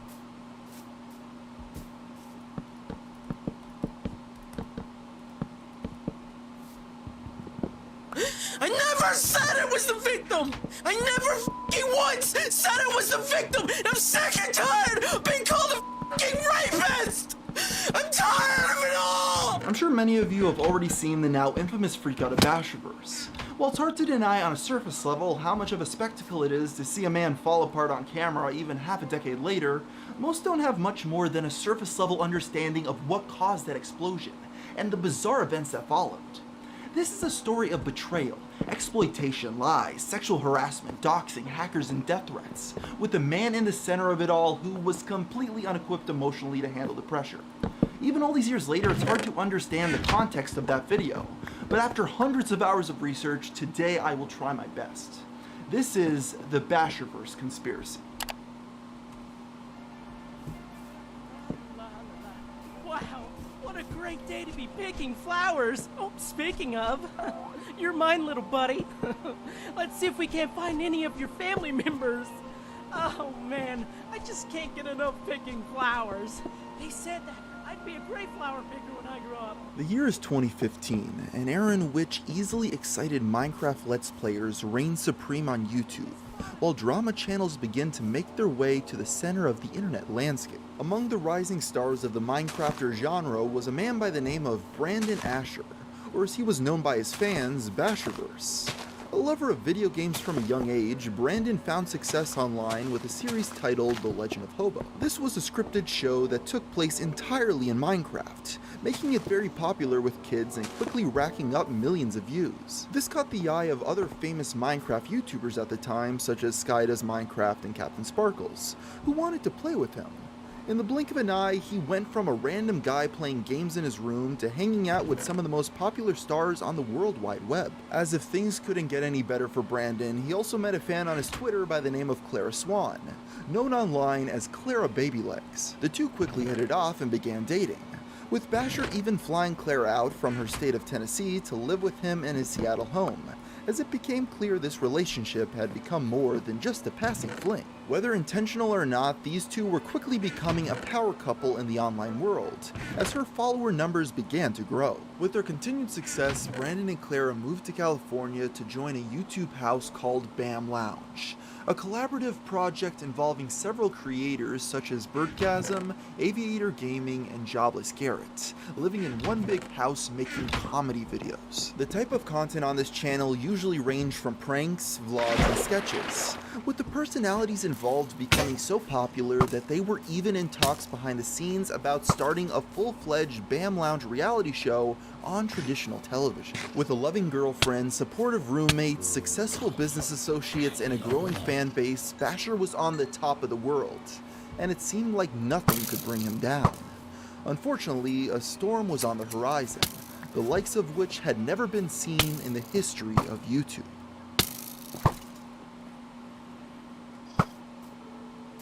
Daniel Keem, otherwise known as DJ Killer Keemstar, has always been a polarizing figure on YouTube, racking up a total of 5 channels that have been terminated over his time on the site.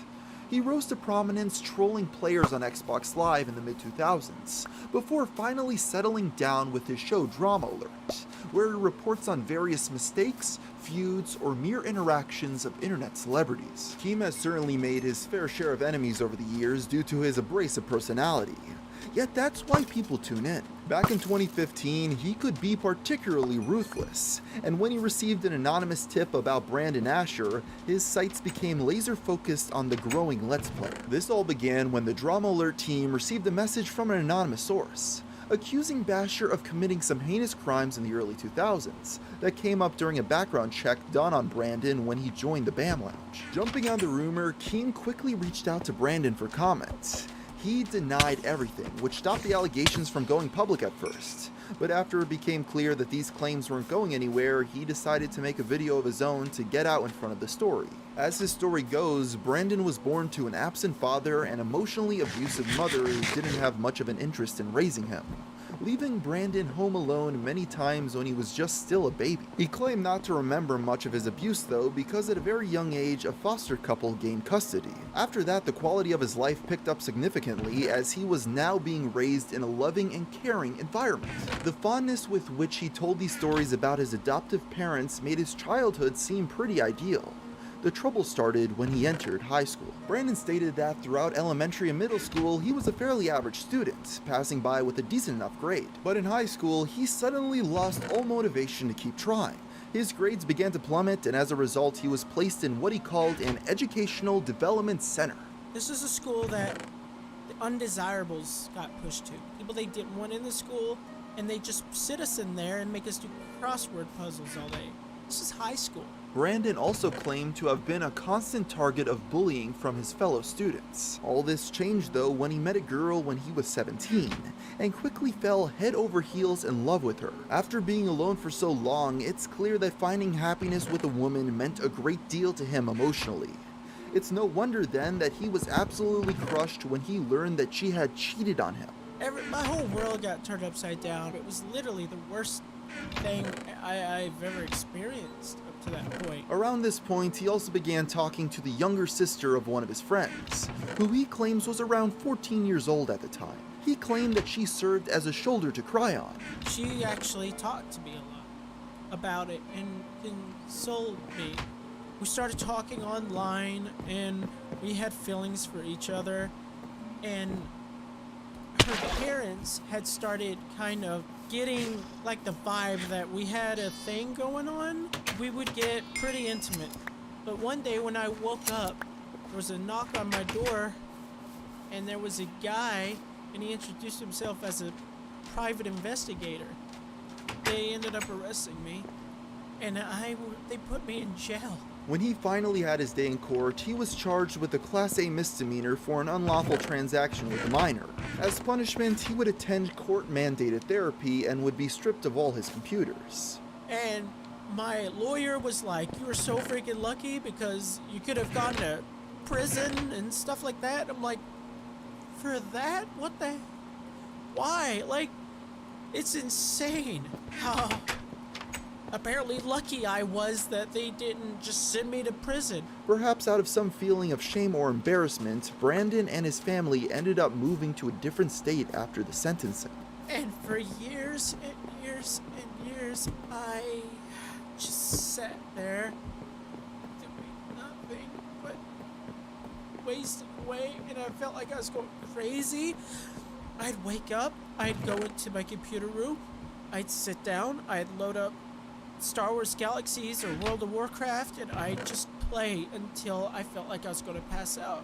At a certain point, Basher decided to pick himself up and try to branch out with his life, which is when he began making his Legend of Hobo videos and his career began taking off. Brandon ended his video talking about how he feared the rumors around the story would ruin his career and he wanted to tell his truth to the world. His fans all rallied behind him after this, supporting him due to the apparent rawness of his confession.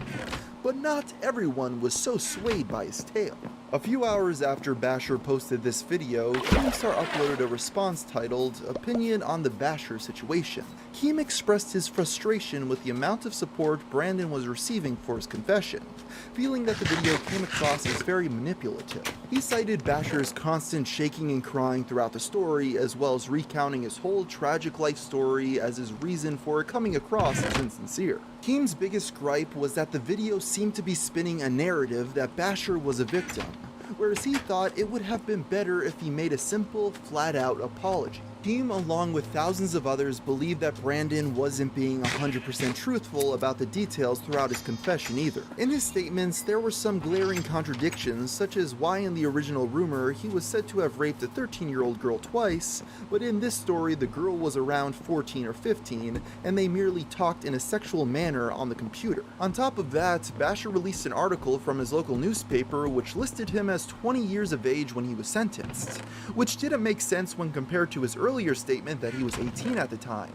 To make matters even more confusing, online records show that he was arrested at 19. Keemstar stated that his biggest concern in all of this was the average age of Basher's fanbase. Due to his popularity in the Minecraft sphere, his fans tended to be either children or preteens.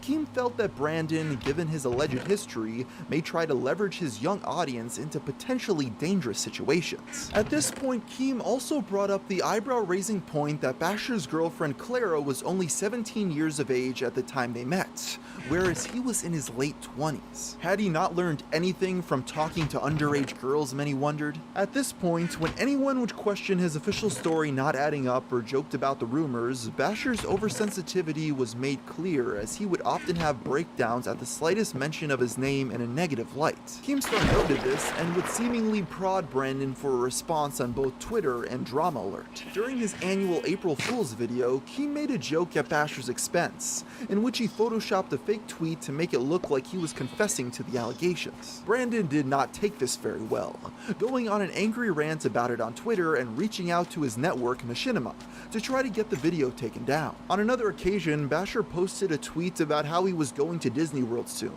to which Keem responded by warning parents to keep their kids away from the park. Basher again did not find this very comical, going as far as to publicly ask the police to get involved and arrest Keemstar. Keem made sure to mention that he was not the only target, as Brandon had reportedly threatened a lawsuit against any YouTuber who had previously known and talked about the rumor, such as his once good friend Skyda's Minecraft. During this time, Basher's mother had become the target of a severe amount of harassment, receiving constant texts and phone calls about the crimes her son was accused of. Tracing back the origin of how this all started, Basher accused Keem of sending a tweet with her phone number. There was a screenshot allegedly proving that Keem retweeted the docs, but Keem claims that it is a fake and denies it ever happening. All these events were only samplings, though, of the now notorious freakout that was soon to come.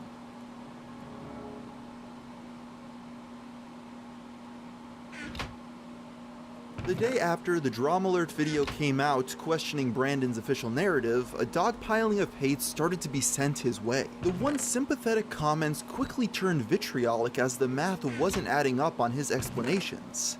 This is when a once contained controversy in the Minecraft sphere went viral. Instead of explaining the contradicting information to help people better understand the situation, Basher posted another video of his own, simply titled "Goodbye."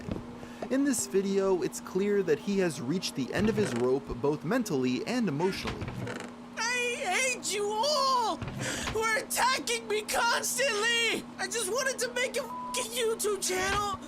I just wanted that! I just wanted that so bad! I just wanted to make people happy and shit! I just wanted to leave! I just wanted to leave my room that I was in for years, and I finally did, and you won't leave me alone! Ah! I'm tired of it! I'm tired of it! So I'm done. I'm done. I'm done.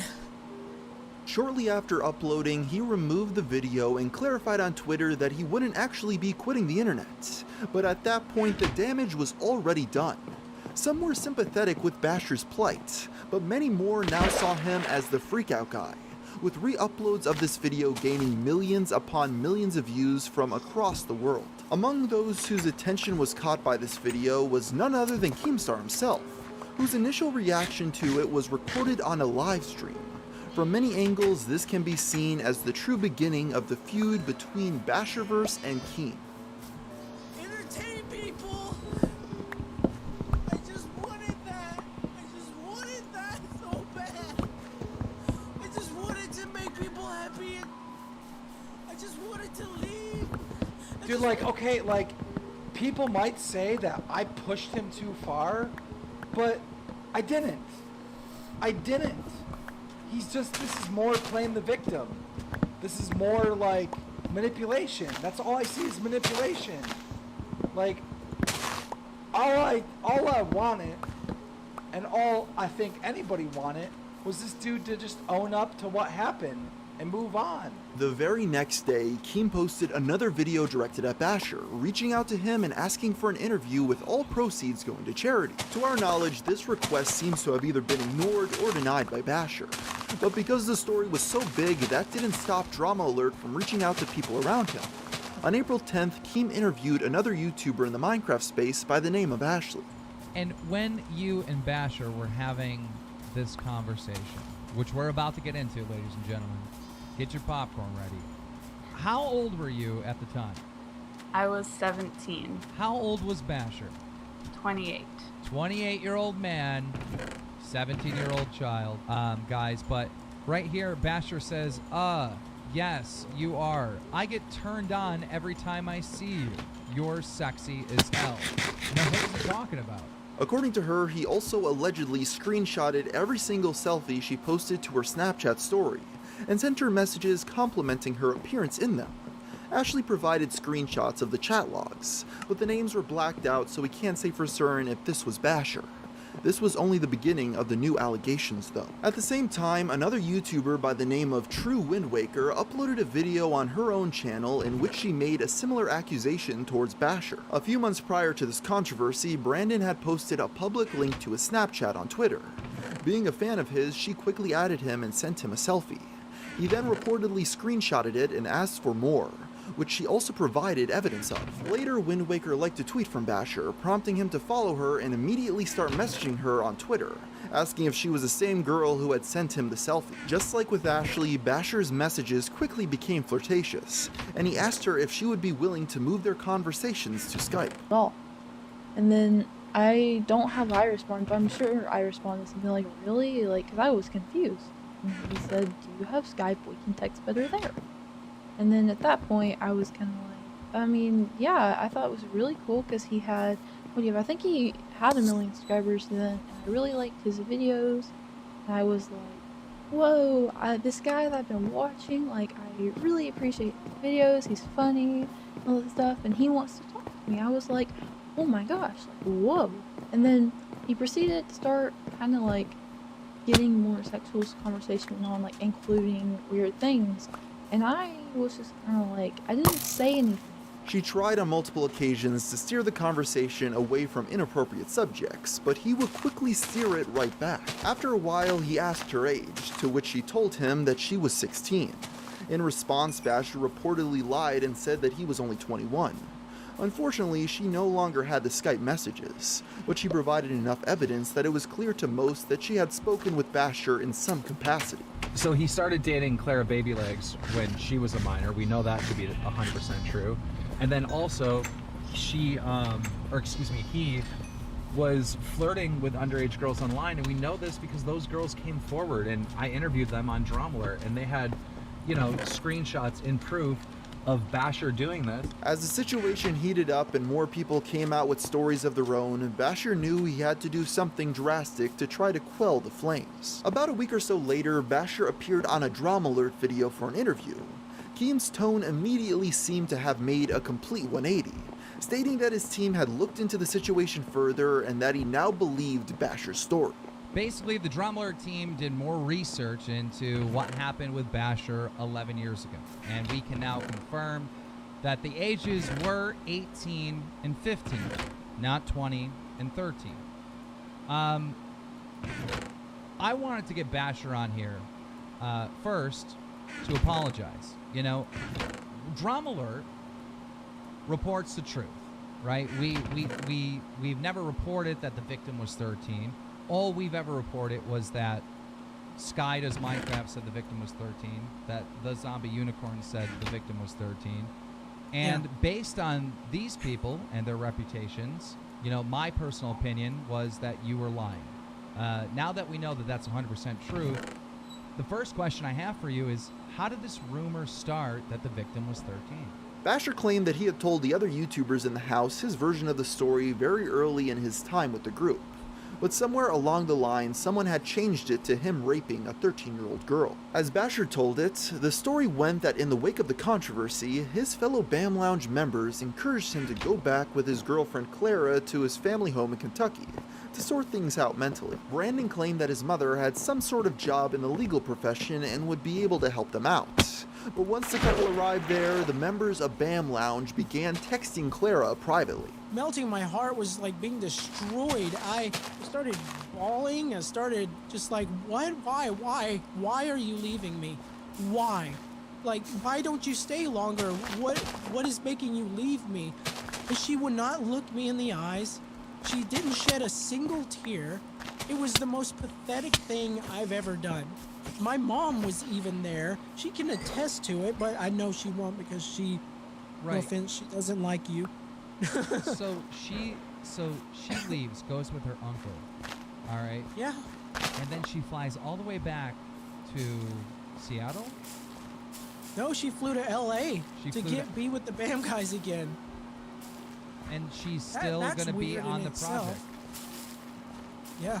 So your friends disown you, and then your girlfriend, who you love, and you thought that she loved you. Oh God, I love her, dude.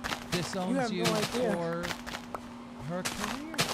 In this version of events, Clara came across as almost sociopathic, emotionlessly dumping Basher as he cried and pleaded for her to stay. Team seemed determined to paint Clara as some sort of gold digger who was only using her boyfriend for views and money. But Basher was hesitant to agree as it was clear he still had feelings for her. Basher came across as the victim in this interview, a man who had lost everything over what he claimed to be a baseless rumor. Just like that, the focus was shifted away from him and onto his teenage girlfriend. In this interview, the subject of the girls who had come out to accuse him of flirting with them when they were underage was also addressed. Basher fully admitted to having spoken to them, but stated that he had since reached out and apologized and that he was now on good terms with both of them. However, he did claim that he had no idea that either of them were underage, which contradicted True Wind Waker's story that he knew she was 16. This discrepancy was not even mentioned in the interview. Nevertheless, Basher came away from it looking good in the eyes of most of the YouTube community, and he made a promise never to flirt with girls over the internet again. The next day, Clara responded to the accusations of being a gold digger in a video on her personal channel. Unfortunately, this video has been privated, which led me into a brand new rabbit hole of trying to find a re-upload of it.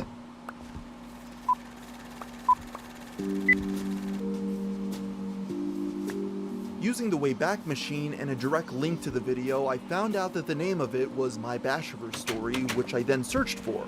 The only result I was getting when looking up the title was a 12-second video that spliced together 10 seconds of her confession with a 2-second clip of the D's Nuts guy. Without any other leads, I tried to reach out to the uploader as it was clear he had downloaded the video back in the day and possibly still had it saved on a hard drive or the cloud. But when I went on his Twitter, it was suspended. I then took his internet handle to see if he was active on any other websites.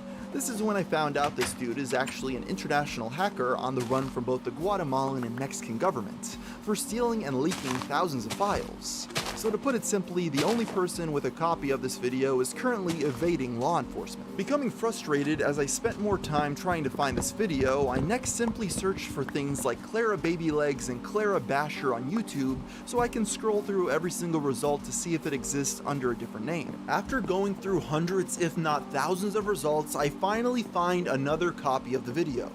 When I click on the elusive confession, I notice that it's quiet, so I try raising the volume. But as it rises to max, the realization slowly hits me that while this is in fact the video in question, it has no sound, making it useless. Finally, after all this, I found an article from back in the day giving a summary of what she said, so we'll just have to rely on that transcript for information. Clara claimed that the coverage of the story thus far had been heavily weighted against her, and had left out a lot of important details. According to her, she had stuck by Basher's side in times when his popularity was dipping and money was tight. On top of that, she talked about the frequent depressive episodes Basher had when they were together, and how she talked him out of multiple suicide attempts. Eventually, his mental state simply became too much for her to handle. Clara said that she and Basher were fighting constantly, and she no longer felt safe around him. It was clear to her that the relationship was on its last leg, so when BAM Lounge offered her a way out, she took it. At this point, the BAM Creator House just so happened to be doxxed in a very public way. The guy that leaked the giant, like, Smile for YouTube gaming. Yeah, they were talking, Basher and that Smile for YouTube were talking a lot, and then all of a sudden, Clara is staying at our house because she feels unsafe to live with Basher. And then all of a sudden, our house address gets leaked on a giant website, and it was told that it was anonymous, and Keepstar tweeted it out. Keepstar said, I wonder if this is true or something like that. And it's a link to our house, and then not only that, and the only person that would know this is Basherverse, so I know Basherverse leaked it. Not only that, but there's pictures of each window. And in the window, it gave a paragraph detail of who lived in there, how to get up there, and where do they stay at night. This resulted in a Twitter confrontation between Brandon and Clara, which made it clear that his stance had not changed since his interview with Keemstar. He made sure to mention that he was still in love with her, and doubled down on the idea that he gave her everything, and she wouldn't be anywhere without him. It also came out during this interaction that Clara had apparently blocked him on Twitter, further muddying the waters of what was really going on behind the scenes. Around the same time, Basher uploaded a video entitled How to Be Alone, in which he walks around the empty Seattle home that he once shared with Clara. I love her so much, and then this happened, and why did this happen? And I don't know what to do. I don't know what to do. I don't know what to do.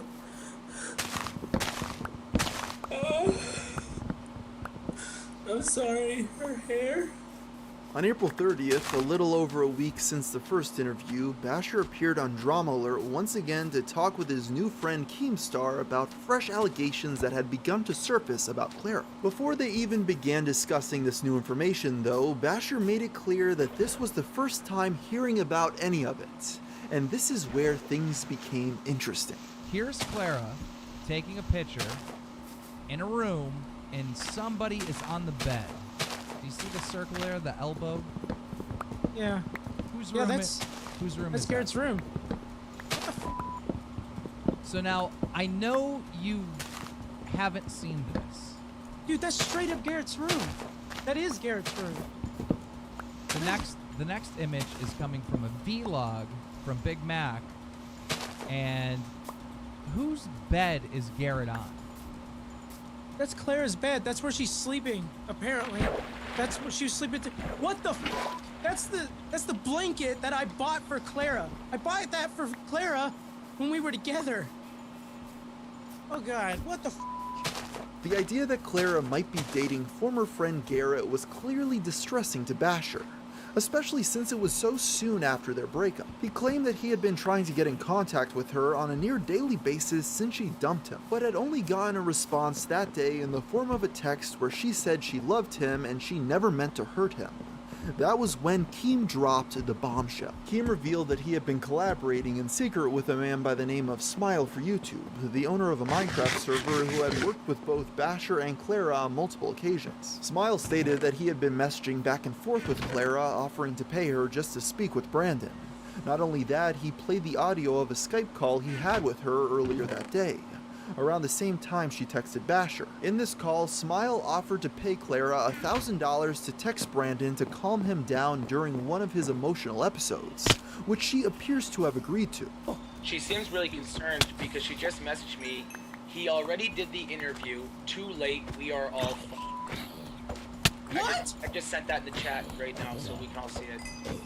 Play the audio. Here it is. You have actual audio? Here it is. Hey. No, I know. Hey, what's up? Say something to him. You have to talk to him nice or something like that, because he's pulling his eyes out. I'll give you $1,000. Bull your way through this. I'll give you $1,000 right now. Okay. I left him a Okay, if I give you $1,000 right now, will you at least be nice and kind to him and try to make him all happy right now before he goes under drama alert? Yes. Yes, Okay. I need. Too late, we're all Yeah, you're You used me! Yes, you are It's bullshit! You don't use people! This is... I'm not going through this pain every single night. Every single night, I go through this pain. You know I have to drink NyQuil every single night in order to sleep because going upstairs to that bed is so f***ing hard for me. And I see her making these tweets like everything's all fine and her on her freaking live streams like everything's all f***ing fine. I don't f***ing care anymore. You used me, you got caught. I don't care anymore. I don't care. At least in the end, I got the f***er in the When this video went up, it quickly became the hottest topic of the moment. It racked up millions of views, becoming one of Keemstar's best performing videos of all time, and launching him to a new level of popularity. Basher also became one of the biggest Twitter trends, with creators and viewers alike from all reaches of the online world chiming in on the clip of Keem's reaction to the revelation that Basher had sodomized Clara, becoming a meme overnight. And just like that, the opinion of the internet seemed to be overwhelmingly in Basher's favor, with most feeling that the evidence was now clear that Bam was trying to bring him down and that Clara had been using him all along. Not wanting to let a good thing go to waste, Keem began to milk the Basherverse cash cow for all that it was worth. Basher could hardly sneeze without Keem including him in a daily drama alert video. For example, Brandon once responded sympathetically to the death of a transgender video game developer, to which Keem asked the question if it meant that Basher himself was actually trans.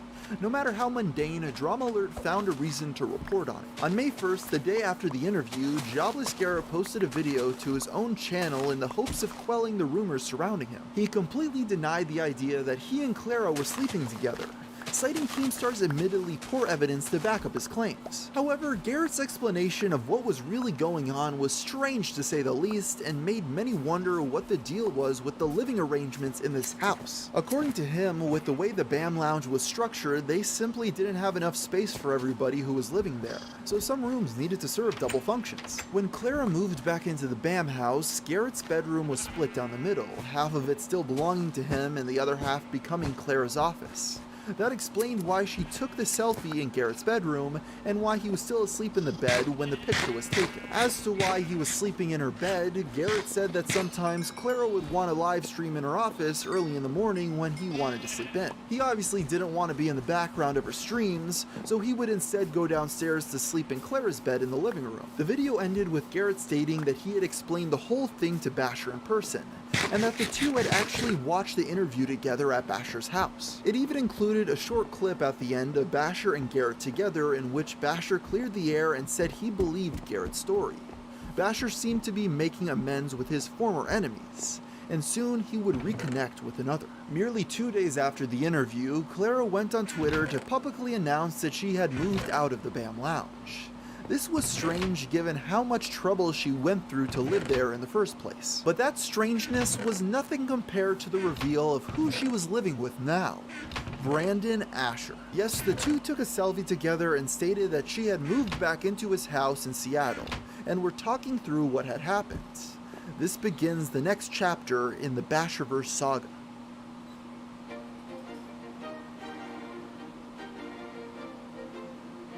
Basher initially denied the rumors that he and Clara were dating again, but soon confirmed it in a video titled 18 Million Volts of Forgiveness, featuring Brandon and Clara tasing each other to make things between the two even.